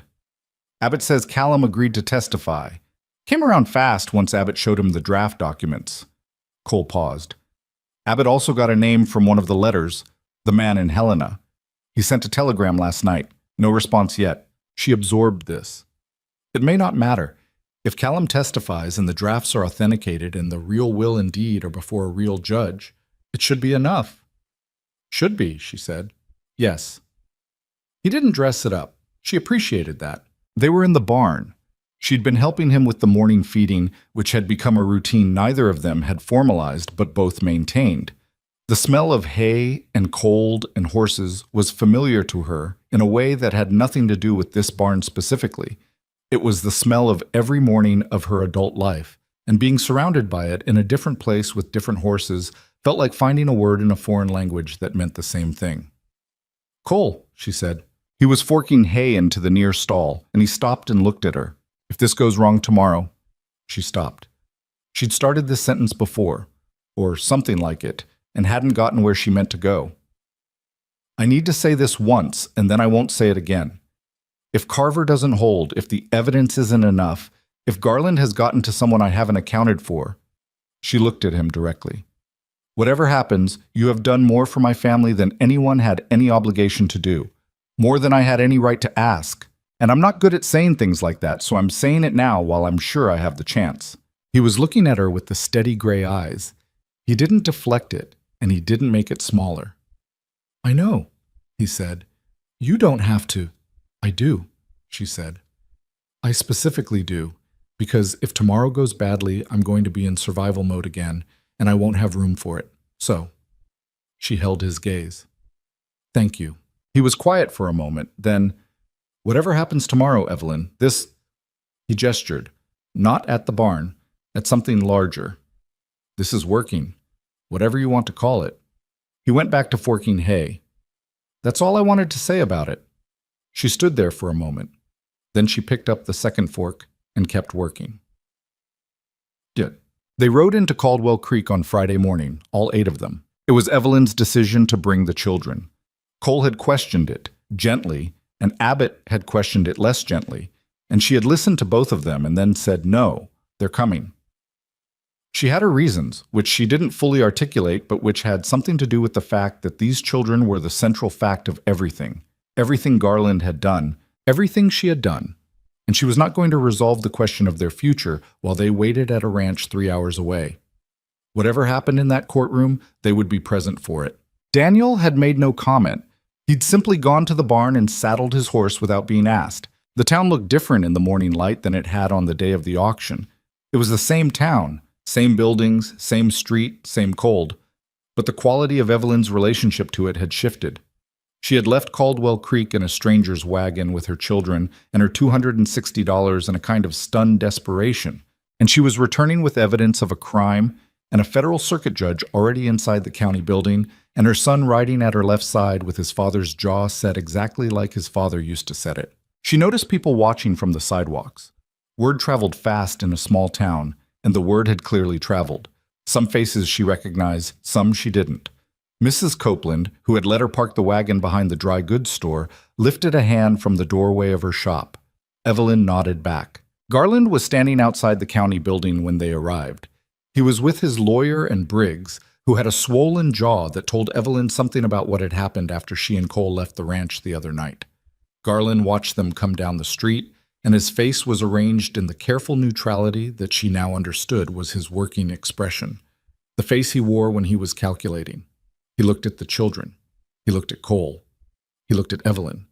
He didn't speak. Neither did she.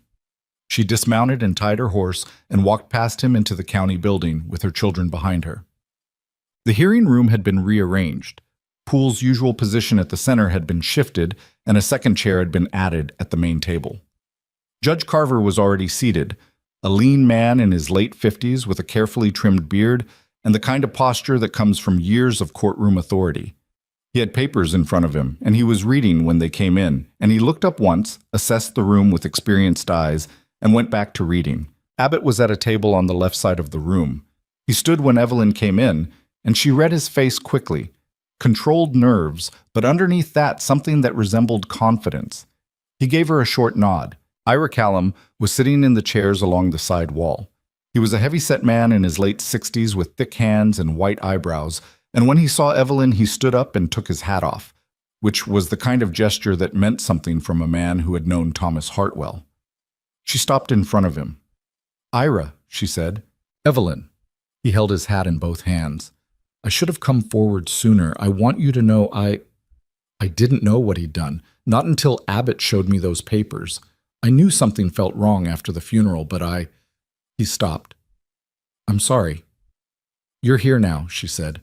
"That's what matters." Garland and his lawyer came in behind them and took their seats at the right-hand table. The lawyer was a man named Sherrill, who had the lean look of someone who won cases by making everything procedurally complicated, and he was already arranging papers with the efficiency of someone preparing for exactly that. Poole came in last, looking like a man attending his own sentencing, which Evelyn thought was perhaps not too far from accurate. Carver looked up when everyone was seated. He had a voice that was neither loud nor soft, but that the room arranged itself around automatically. "We're here to review the matter of Hartwell versus Hartwell, concerning the estate of the late Thomas Hartwell and the custody arrangement of his surviving dependents. I've reviewed the original petition and the subsequent documents submitted to this court." He paused and looked over the top of his papers at Poole. "I have some questions about the process by which those original documents were accepted, which we'll address as we go." He set the papers down. "Mr. Sherrill, your client has a claim. Present it." What followed was the part Evelyn had prepared for, but that still required everything she had to sit through. Sherrill presented Garland's position with the methodical confidence of a man who had, until 48 hours ago, believed he was standing on solid ground. The claim was the same claim that had worked on Poole. The estate was in Garland's name. The documents supported it. The widow had no legal standing to contest it. Carver listened without expression and made occasional notes and asked two questions, both of which were procedural and both of which caused Cheryl to pause slightly before answering. Then Abbott stood up. He was better than Evelyn had expected.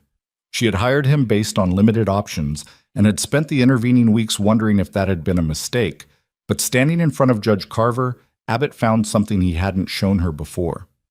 He laid out the case clearly, the original deed, the legitimate will, the irregularities in the documents that had been submitted to the court. He presented the deed and the will. He explained the chain of custody, how Evelyn had described the lockbox, how the documents matched her description, how they had been recovered. He did not say how they had been recovered. Carver did not ask. Evelyn had the sense that Carver had already formed some opinion about how documents turn up after being allegedly lost, and that the opinion was not in Garland's favor. Then Abbott presented the draft documents. These were the ones that changed the room. Cheryl objected twice, provenance, authenticity, and Carver overruled him both times with the patient efficiency of a man who had seen this particular defense strategy before.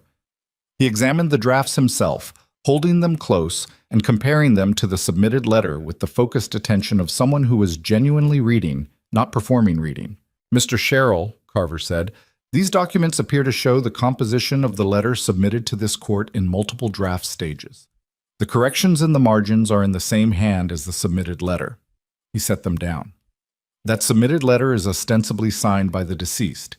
Can you explain the existence of these drafts?" Cheryl said something about forgeries and recovered evidence and the unreliable nature of documents with uncertain provenance.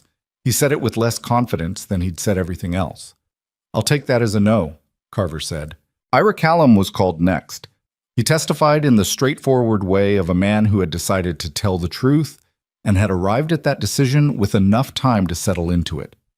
He described witnessing Thomas Hartwell's will. He described the date, the circumstances, the specific language Thomas had used. He described Thomas's signature, which he'd watched being made. He identified the will Abbott had presented as the document he'd witnessed. Garland's lawyer cross-examined him for 20 minutes and got nothing useful. Callum was old and certain and didn't bend. Then Carver called Garland. Garland had been sitting at his table throughout with the patient stillness of a man accustomed to legal proceedings, which told Evelyn he had been in courtrooms before and knew how to hold himself. He took the stand without visible agitation. Carver questioned him directly and without apparent hostility, which was more unsettling than hostility would have been. He asked about the documents. He asked about the lockbox. He asked about the timeline. Specifically, he asked about the period between Thomas's death and the submission of the fraudulent letter to the court, and he asked Garland to account for his whereabouts and actions during that period in some detail. Garland's answers were careful. Too careful. The way answers are when someone has rehearsed them extensively and is now performing rehearsal rather than memory. Evelyn watched Carver's face and saw the judge registering this in the specific way judges do, with a quality of neutral attention that was actually far from neutral. At the end of Garland's testimony, Carver said, "One more question, Mr. Hartwell. The letter you submitted as evidence, the letter supposedly written and signed by your brother, do you know when it was written?"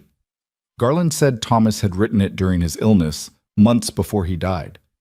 "And were you present when he wrote it?" A pause. "No. He gave it to me after." "When after?" "Sometime after." "Before or after he signed the official will that's been presented here today?" Cheryl started an objection. Carver held up one hand and Cheryl sat back down. Garland said, carefully, "I don't know the exact dates." "That's interesting," Carver said, "because the official will presented today is dated 14 months before your brother's death and is witnessed by two individuals, one of whom just testified to its authenticity. The letter you submitted to this court is undated." He looked at Garland. "You submitted an undated document as evidence of your brother's final wishes against a dated, witnessed, properly registered will. Can you help me understand that?" Garland said something about Thomas's verbal instructions, about family discussions, about his understanding of what his brother had wanted. Carver listened to all of it. "Thank you," he said when Garland was done. "You can sit down." Bus. The ruling came after a 40-minute recess that was the longest 40 minutes Evelyn could remember. She sat in the hallway with her children and Cole and Abbott and Ira Callum and the town's curious population filtering past, and she kept her back straight and her hands in her lap and said the right things to the children when they needed saying. Henry sat beside her and didn't speak. At some point he put his hand on her arm, briefly, awkward, the way 11-year-old boys do things they haven't planned to do, and then took it away. She put her hand over his for a moment before he withdrew it. He let her. Cole was standing against the wall across from her. He caught her eye once and said nothing with his face, which was exactly the right response. She didn't need reassurance right now. She just needed someone to be steady in the same space she was occupying. When Carver came back, the room settled within seconds. This court finds the document submitted in the original petition to be inauthentic, Carver said.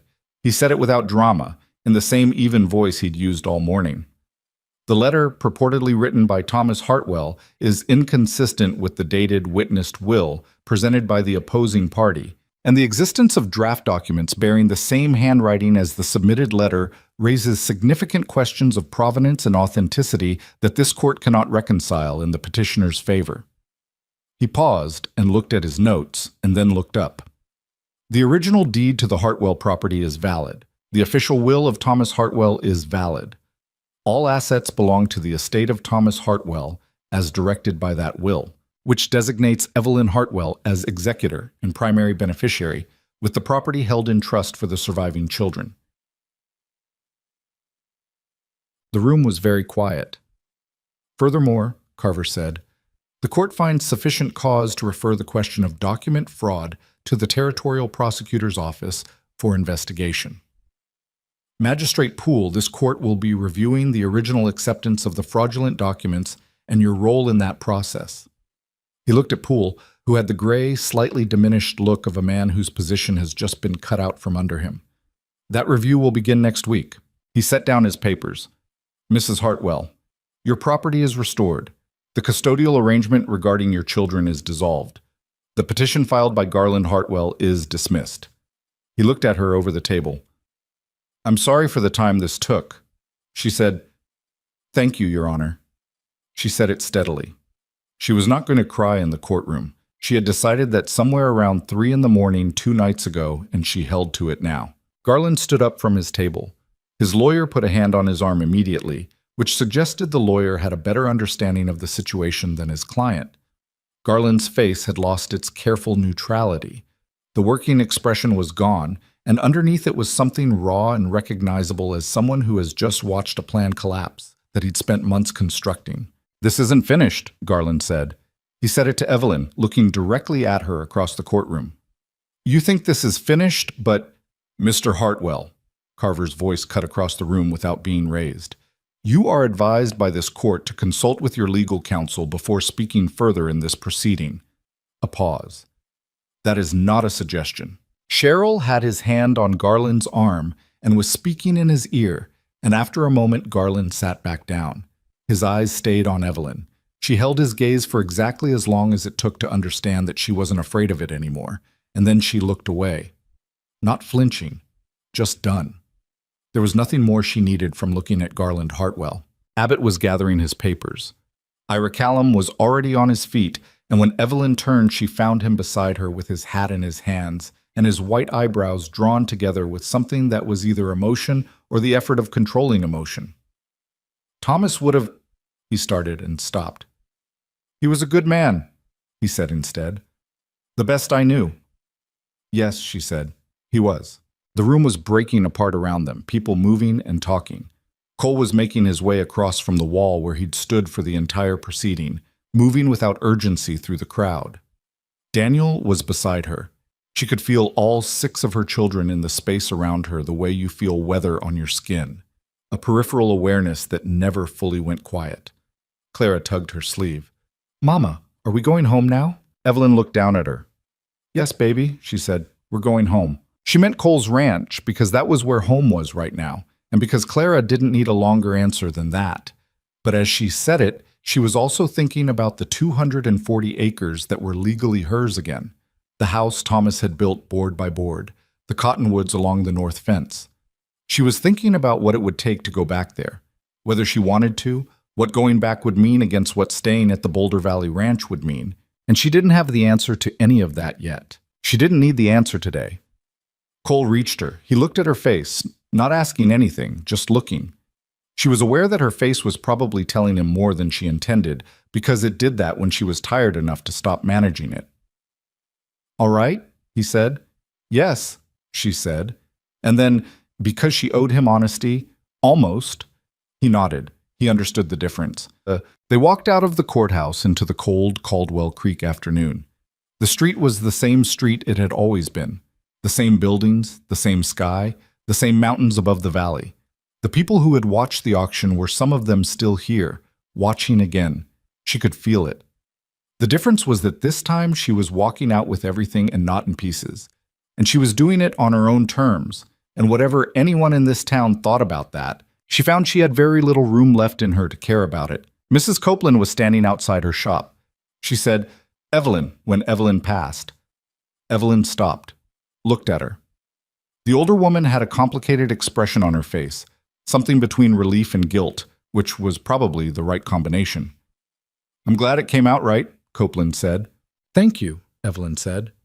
She meant it, but she said it and kept walking, because gratitude for watching from the sidelines while someone else's life collapsed was the kind of thing that deserved acknowledgement and nothing more. Henry fell into step beside her. Without planning it, they matched pace. His stride had gotten longer in the past 3 weeks, she noticed. Longer and more deliberate, like someone practicing a walk they'd decided on. "It's over?" he said. "The court part is," she said. He thought about that for a block. "What's left?" "Deciding what comes next," she said, "which is different from being in danger, better different." He was quiet for another half block. "I like the ranch," he said, carefully, like he was confessing something. "I know," she said. "Cole's ranch, I mean, not—" He stopped. "Not instead of, just also." "I know what you mean, Henry." He nodded, apparently satisfied, and went to get his horse. She watched him go. 15 years ago, she'd been in a hospital room, looking at a red-faced infant who screamed at everything, and she'd thought, "I don't know what I'm doing," and she still didn't know, most days, but she was doing it. Cole was behind her, a few steps back, giving her space while still being present. It was a thing she'd noticed he did. The precise calibration of available without crowding. She wondered if he knew he did it, or if it was simply built into how he moved through the world. She turned. "Let's go," she said. He looked at her for a moment, then he smiled. A real one. Not the almost smile she'd been seeing for 3 weeks, but the thing underneath it, which was quieter and more genuine, and which did something uncomplicated to her chest. "Let's go," he agreed. They rode out of Caldwell Creek together, 8 people on horses and a wagon, north along the river road toward the mountains, toward a ranch that was warm and too big for 1 person and exactly right for 8. And the afternoon light came down through the valley in the thin gold way of winter light. Not warm, but bright. And the children talked on the ride back with the loosened voices of people who had been holding tension for hours and were now allowed to let it go. Evelyn rode at the front with Cole and let the voices wash over her and looked at the mountains getting larger ahead and let herself very slowly and with some effort begin to believe that it was actually over. The legal part. The desperate part. The part where she didn't know if she could keep them together. That part was done.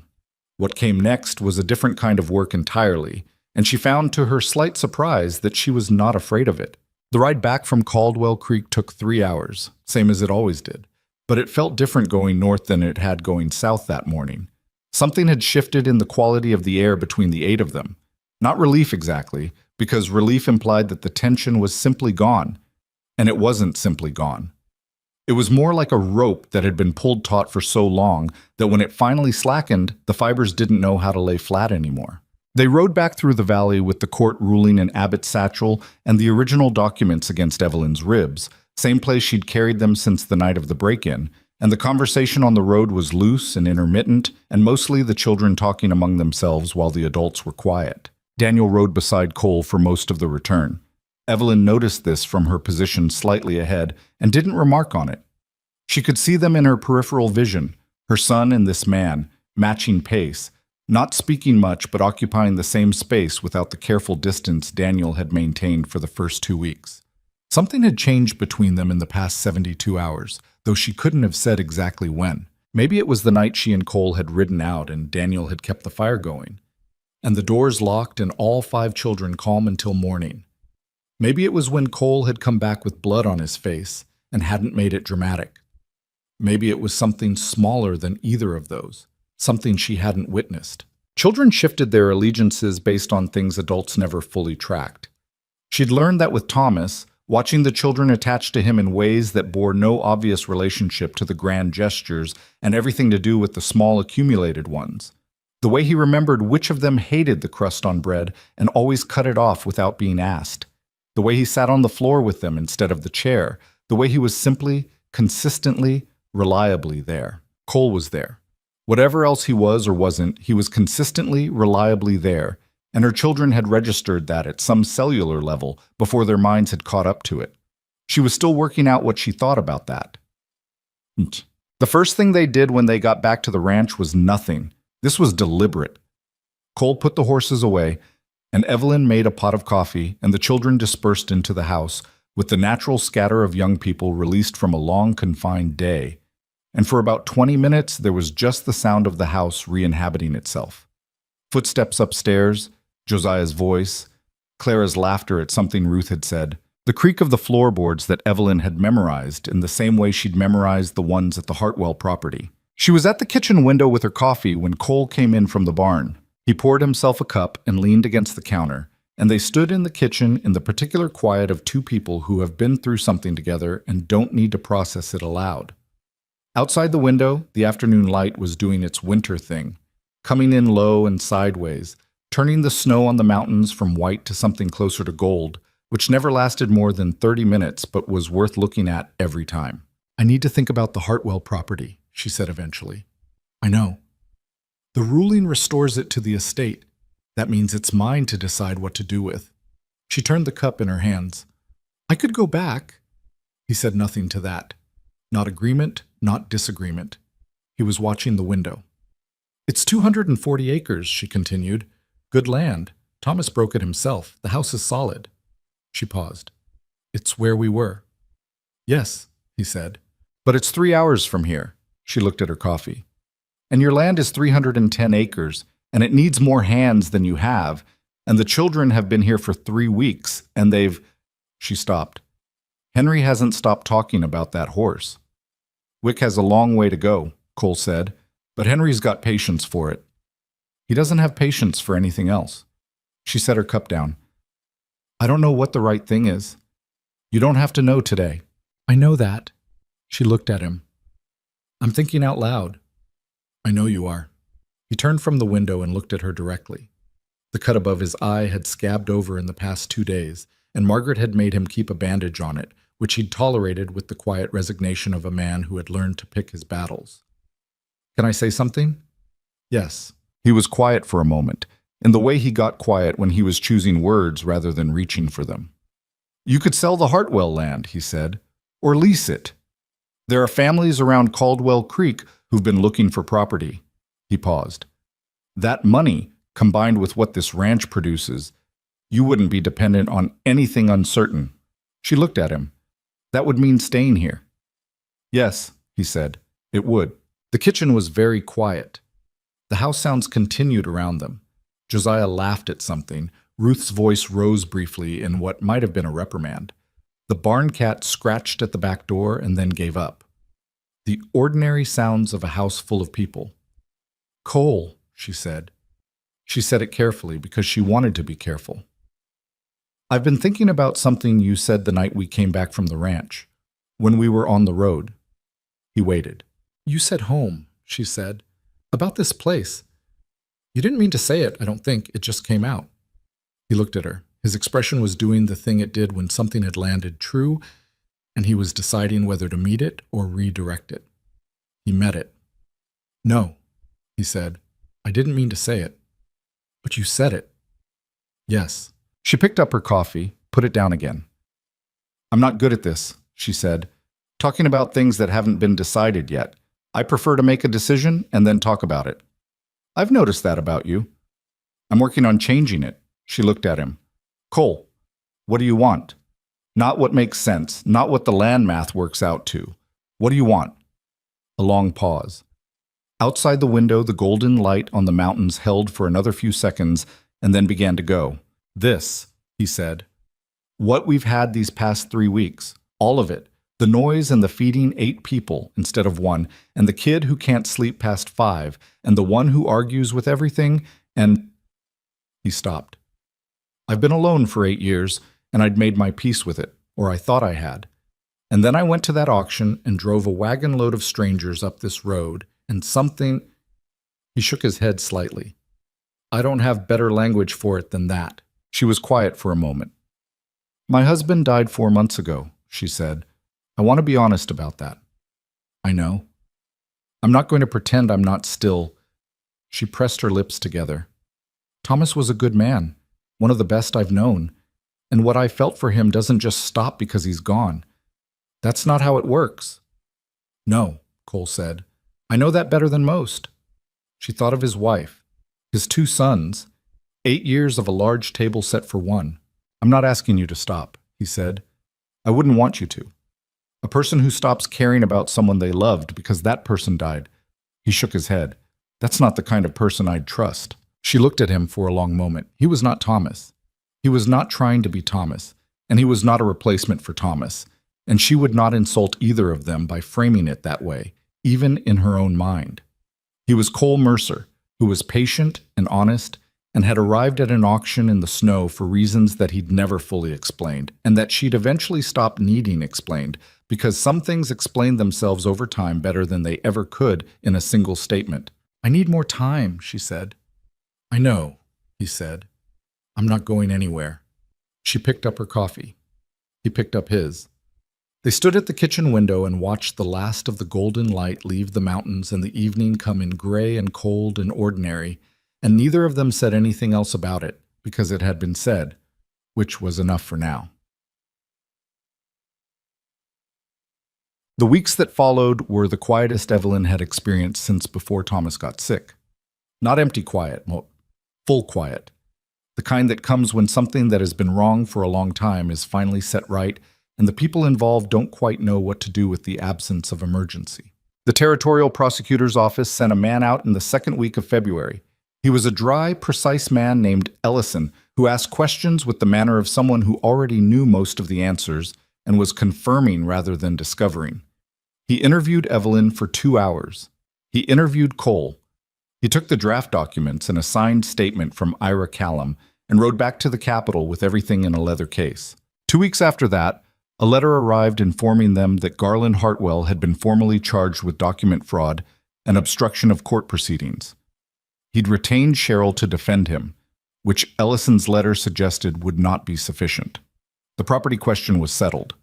The criminal process would take longer, but it was in motion, and it was no longer Evelyn's problem to drive. She read that letter at the kitchen table on a Tuesday morning while the children were getting ready for the day, and then she folded it and put it in the small box where she kept important papers. The new box, the one Cole had given her, made of cedar with a proper lock. And she sat for a moment with her hands flat on the table and felt the exact shape of what it meant. It meant it was over. The part that had been trying to destroy them was finished. Whatever came after that was just life, with all the ordinary difficulty that entailed and none of the specific danger. She got up and made breakfast. It was Henry who asked the question directly, which surprised no one who knew Henry. It was a Saturday in late February, the kind of winter day that hints at spring without committing to it, a degree or two warmer than the weeks before, the snow on the southern slopes showing the first signs of softening. They'd all been outside most of the morning, and the kitchen at lunch had the comfortable chaos of 8 people tracking snow inside and arguing about who'd left the barn door unlatched and someone needing a dry pair of socks. When things had settled and food was on the table, Henry looked up from his plate and looked at Cole and said, "Are you going to marry my mother?" The table went very quiet. Margaret closed her eyes briefly in what appeared to be mortification. Daniel looked at his plate with the careful attention of someone studying the grain of the wood beneath it. Ruth had gone still. Josiah looked between Cole and his mother with the open interest of a 6-year-old who doesn't yet know that some questions are not asked at lunch. Evelyn looked at Henry. "That is not a question. It's a reasonable question, Henry said. He said it without aggression, which was unusual for Henry. He wasn't being provocative. He was being, in his particular way, direct. We've been here 2 months. He's not going anywhere. Are you just going to not talk about it? Cole set down his fork. He looked at Henry for a moment. It's a reasonable question, he agreed. Henry looked at him. So? So it's not a decision I make by myself, Cole said. Or that your mother makes by herself. Or that you make by yourself, for that matter. Henry considered this. But you want to. A pause. Yes, Cole said. I want to. Henry turned and looked at his mother. His 11-year-old face was doing something complicated, cycling through emotions she recognized and some she couldn't name. Do you? He said. The table was waiting. All of them. Daniel still looking at his plate, but his body very still. Margaret with her hands in her lap. Ruth watching. Josiah eating because he was 6 and food was more immediate than most things. Evelyn looked at her son. She looked at Cole. She thought about what she'd said in the kitchen 2 months ago about needing more time, and about how time had an inconvenient way of passing regardless of whether you were done using it. Yes, she said, I do. Henry nodded once, satisfied, and went back to eating. The tension at the table dissolved into something lighter. Margaret let out a breath. Daniel looked up from his plate with an expression that was not quite a smile, but was no longer not a smile either. Ruth made a small sound that might have been relief or approval. Josiah asked if there was more bread. Cole looked at Evelyn across the table. His eyes were doing the thing she'd started to recognize, that steady warmth that he kept banked most of the time and occasionally let show. She held his gaze for a moment and then looked down at her own plate because there were 8 people in this kitchen, and she was not going to sit here going soft at the lunch table. Later, when the children were occupied elsewhere and the kitchen was quiet, Cole found her in the front room mending one of Josiah's shirts. He sat down across from her. He didn't have anything in his hands, which was unusual. Cole Mercer was a man who was always doing something with his hands. I should do this properly, he said. She looked up from the mending. He stopped, tried again. I'm not a man who talks well about personal things. You know that by now. I've noticed, she said. But I want to be clear about what I'm asking. It's not a business arrangement. It's not about the land or the children or what makes sense on paper. He looked at her directly. I want to be your husband. I want to be in this family, whatever that costs and however long it takes to get there properly. He paused. Will you marry me? She set the mending down in her lap.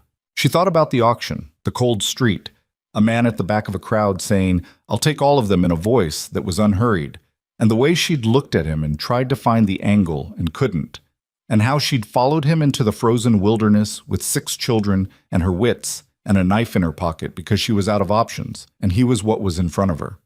She thought about how little of that had turned out to be the truth of it. Yes, she said, I'll marry you. He was quiet for a moment, then he said, all right, the same way he said most things. Without performance, without excess. Just the fact of it, accepted. She picked up the mending again. He sat there for a moment more, and she could feel him smiling without looking up, which was a thing she found she didn't mind at all. They married in April when the first real thaw came, and the ground turned from iron to mud, and the cottonwoods along the creek put out their first tentative leaves. Evelyn had not wanted a large ceremony, and Cole had not wanted any ceremony, and they'd compromised on something in between. A gathering at the ranch, a few dozen people, the kind of thing that is more celebration than performance. The guest list assembled itself in the way guest lists do when a story has spread through a community. Ira Callum came, and his wife, and they brought a pie that was slightly lopsided but tasted right. Abbott came and shook Cole's hand and told Evelyn she was one of the most competent people he'd ever worked with, which she took as the sincere compliment it was. Mrs. Copeland came, which Evelyn noted without particular warmth but without coldness either. Some people from the Boulder Valley, neighbors of Cole's who had been watching from a respectful distance for months, came with food and handshakes and the straightforward goodwill of people who were glad the man they'd known to be lonely for 8 years had apparently stopped being so. Hector Finley came, and Cale Finley, who stood very straight and seemed aware of the small role he'd played in the chain of events, and was quietly pleased with it. The Hartwell property had been leased the previous month to a young family from Nebraska who'd been looking for land and had the means to work it properly. The money from the lease went into a joint account that Evelyn and Cole had established at the bank in Caldwell Creek, and Evelyn had sat across from the bank clerk and signed her name on the account, and felt something clarify in her chest. Not the relief of rescue, but the different and more durable feeling of having built a floor under yourself with your own hands. She and Cole had spent 3 weeks in February and March expanding the Boulder Valley Ranch. Not grandly, not all at once, but with the specific additions that 8 people required that one person didn't: a third room upstairs, a proper pantry, a new section of fence on the south pasture that Cole and Daniel had built together over the course of 8 cold days, and which Evelyn had watched from the window on the last day when they came back inside arguing, mildly but genuinely, about the correct way to set a corner post. And she'd stood at the window watching her 15-year-old son argue with this man as if they'd been doing it for years. It wasn't her house yet, not fully. Maybe it never would be in the way the Hartwell place had been. That was where she'd been young, where Thomas had been alive, where all 6 children had been born. Some places you don't get a second version of, but this was a real place, with real people in it, and it was hers, and she was finding that real was better than the word she'd been looking for. The ceremony itself was short and imperfect in the specific ways that real things are imperfect.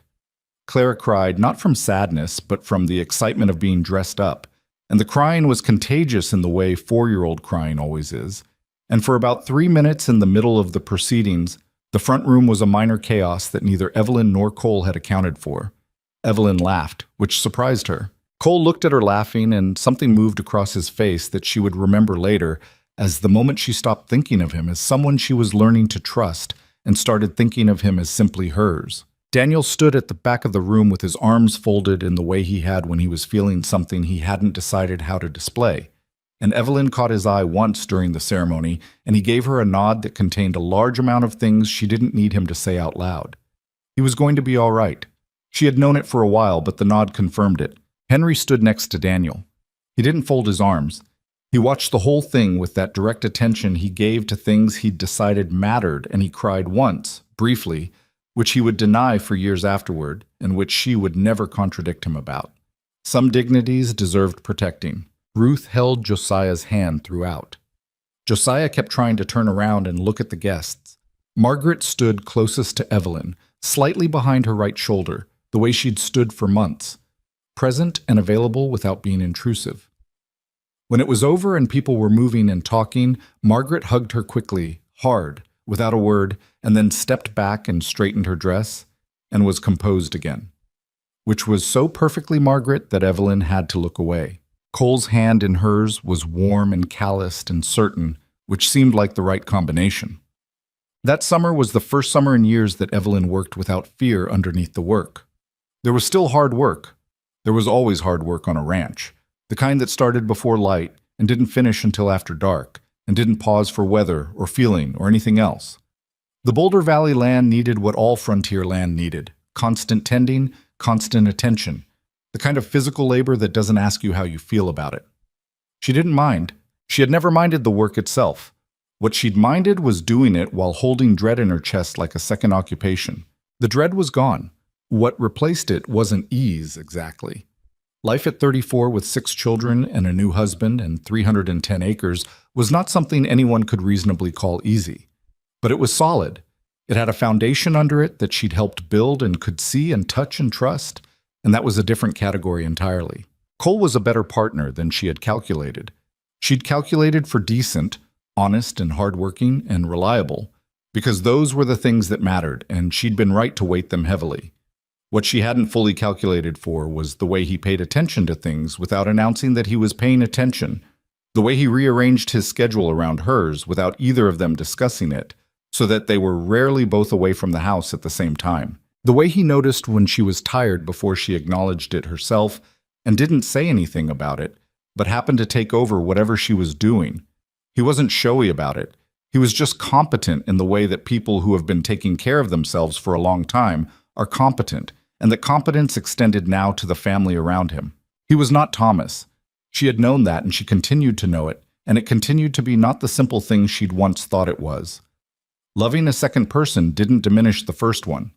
It turned out you didn't have a fixed amount of it that got divided. You had something more like a capacity that grew in response to what it was asked to hold. She had not known that before this year. She thought she might spend the rest of her life working out all the things this year had taught her that she hadn't known she needed to learn.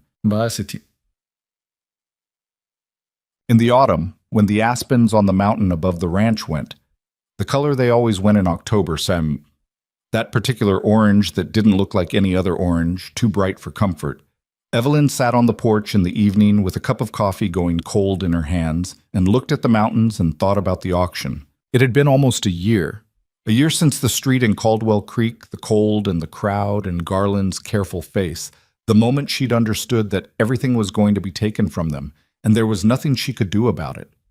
A year since a stranger's voice from the back of a crowd had changed the shape of the next 12 months. She thought about what that woman on the street had been carrying. The $260 sewn into her coat, the 6 children pressed against her, the precise, managed terror of someone who has identified that she cannot afford to be seen to be terrified. She didn't feel contempt for that woman. She felt something more complicated, a kind of tenderness almost. That woman had been doing the only thing available to her, which was holding herself together through main force while she waited for the next step to appear. There was no wisdom in it and no strategy. There was just endurance, which is not a plan, but is sometimes the thing that gets you to the place where a plan becomes possible. She thought about the things she'd learned this year that she couldn't have been told, that desperation doesn't have to be the end of the story, that the stranger in the back of the crowd is sometimes exactly what they appear to be. The children are more resilient than their parents fear and more perceptive than their parents know, and that they will tell you what they need if you create the conditions for them to say it. Henry, at the lunch table, asking the direct question no one else had asked, and the way the room had shifted after. She thought about what it meant to belong somewhere. She'd thought she knew. She'd belonged to the Hartwell land for 18 years and had believed that belonging was located in a place, a specific set of acres with specific cottonwoods along the north fence, and a specific house with a warped floor and her children's names carved into the doorframe where Thomas had marked their heights every birthday. She'd believed that when she lost the land, she lost the belonging.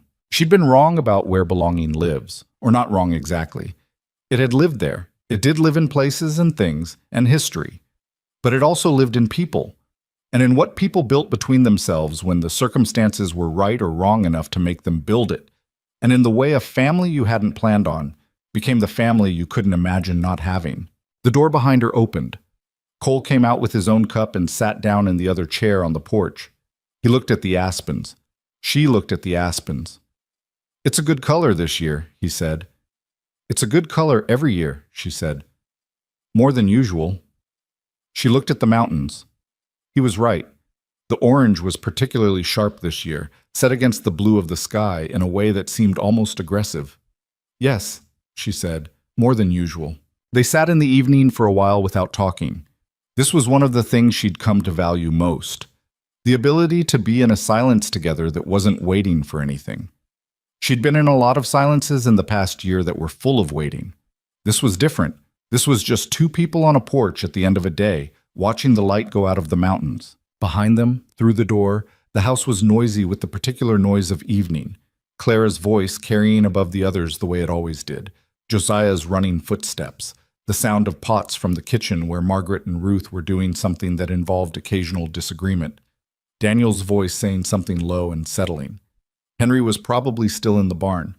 Henry was always in the barn lately, and Wick the bad-tempered bay had started meeting him at the stall door, which Cole called progress and Henry called inevitable. "Cole," she said. Do you ever think about—" She stopped, tried to find the right shape for what she was asking. "When you drove that wagon to the auction, what did you think was going to happen?" He considered this. He was a man who considered things before answering, which she had initially found slow and now found essential. "I didn't think that far ahead," he said. "I knew what was happening was wrong, and I knew I was in a position to do something about it. I didn't plan past the auction." "You didn't think about what you were taking on." "No. That's not like you," she said. "You plan everything." "I know." He looked at his cup. "I think I knew, some part of me, that if I thought too much about it, I'd talk myself out of it. I'd find the practical reasons why it wasn't my business and why someone else would handle it and why it wasn't sensible for a man alone on a ranch to... He stopped. So I didn't think. I just went. She held that. I'm glad you did. So am I. He said it simply, without drama. I was terrified of you, she said, that first week. Not of you specifically, of what you might want, what the cost was going to be. I kept looking for the angle. I know you were. You weren't offended? He shook his head. You had 6 children and a man had just stolen your life. Being suspicious of a stranger who showed up with money and offered you a solution was... He looked at her. That was intelligence, not insult. Most men would have been offended. Most men would have wanted something that would have given them reason to be suspicious. He said it without self-congratulation. Just the fact of it. She looked at the mountains. The orange was fading now, deepening toward brown as the light failed, and the first stars were arriving above the eastern ridge. She thought about Thomas. She thought about what Thomas would make of this porch, this man, this view. She thought he would have approved. She thought he would have been glad to know she'd found solid ground again, not instead of what they'd built together, but after it, which was how things worked when you were lucky and kept going. The door opened and Clara appeared in it, 4 years old and already in her nightgown and unwilling to be separated from the evening without registering her objection. "Mama," Clara said, "it's dark." "Almost," Evelyn said. "Not quite." "Margaret says to come in." "Margaret's right. Give us a minute." Clara considered whether this was acceptable. She looked at Cole. "Your coffee's cold," she said, which was accurate, and then she went back inside. Cole looked at Evelyn, the not-quite smile. "We should go in," she said. "We should," he agreed, and neither of them moved for another moment. She sat on that porch and looked at the last light on the mountains and thought about the things you only understand after you've been through them. That the worst period of your life is not necessarily a wrong turn. That people appear in the places you'd never have chosen to be. That belonging isn't something you have until it's something you build. And that building it requires exactly the things you spend your whole life hoping you won't need. Loss and endurance and the willingness to follow a stranger's wagon into the snow when every careful instinct says otherwise. She didn't know what the next year would bring. She knew the ranch needed a new water line run to the south pasture. She knew Daniel had started talking about eventually getting land of his own, which she received with the bittersweet pride of a mother who has done her job well enough that her children can imagine their own futures. She knew Henry and Wick were going to be a matched pair by spring, which would make Henry insufferable on the subject, and she would love every minute of it. She knew Josiah had started asking Cole about the cattle with the specific kind of focused interest that looked, the more she watched it, like someone who would one day want to know everything about how a ranch ran and why. She knew Margaret would be fine in a way that required no elaboration, because Margaret was always going to be fine, and Ruth would be fine in a quieter way. And Clara would be fine in the loudest possible way for the foreseeable future. She knew this was her life now. Not the one she'd built with Thomas, not the one she'd had before the hard year. A different one. A new one, with new people and new land and a husband who had come from outside any plan she'd made and had turned out to be exactly what none of them had known they needed. She had not survived the winter by being rescued. She needed to be clear about that, to herself if to no one else, because the story could be told that way, and she refused to let it. She had survived the winter by refusing to let her children be split up, and by thinking clearly under pressure, and by being willing to ride through the dark toward something she was afraid of because the alternative was worse. Cole had made the path possible, but she had walked it, every step, with her own feet. That was the thing she would carry longest, she thought. Not the land or the legal victory or even the warmth of the house behind her full of children who were whole and safe. It was the knowledge of what she was capable of when the circumstances demanded it, and the understanding that that knowledge couldn't be taken from her the way land could be taken or papers could be forged. It lived in her. She'd earned it in a specific hard way, and it was hers. The last light left the mountains. The stars were out in earnest now, the same hard, brilliant winter stars she'd watched from a wagon seat a year ago, going north toward an unknown ranch with 6 frightened children and a stranger holding the reins. She was still going north. She would always be going north, in the direction of whatever came next, because that was what you did when you were still alive and the road was still in front of you. She got up from the chair, Cole got up beside her. They went inside to the noise and the warmth and the children, and behind them the door closed against the night, and the fire was going in the hearth, and the house was full. That was enough. That was more than enough. That was everything.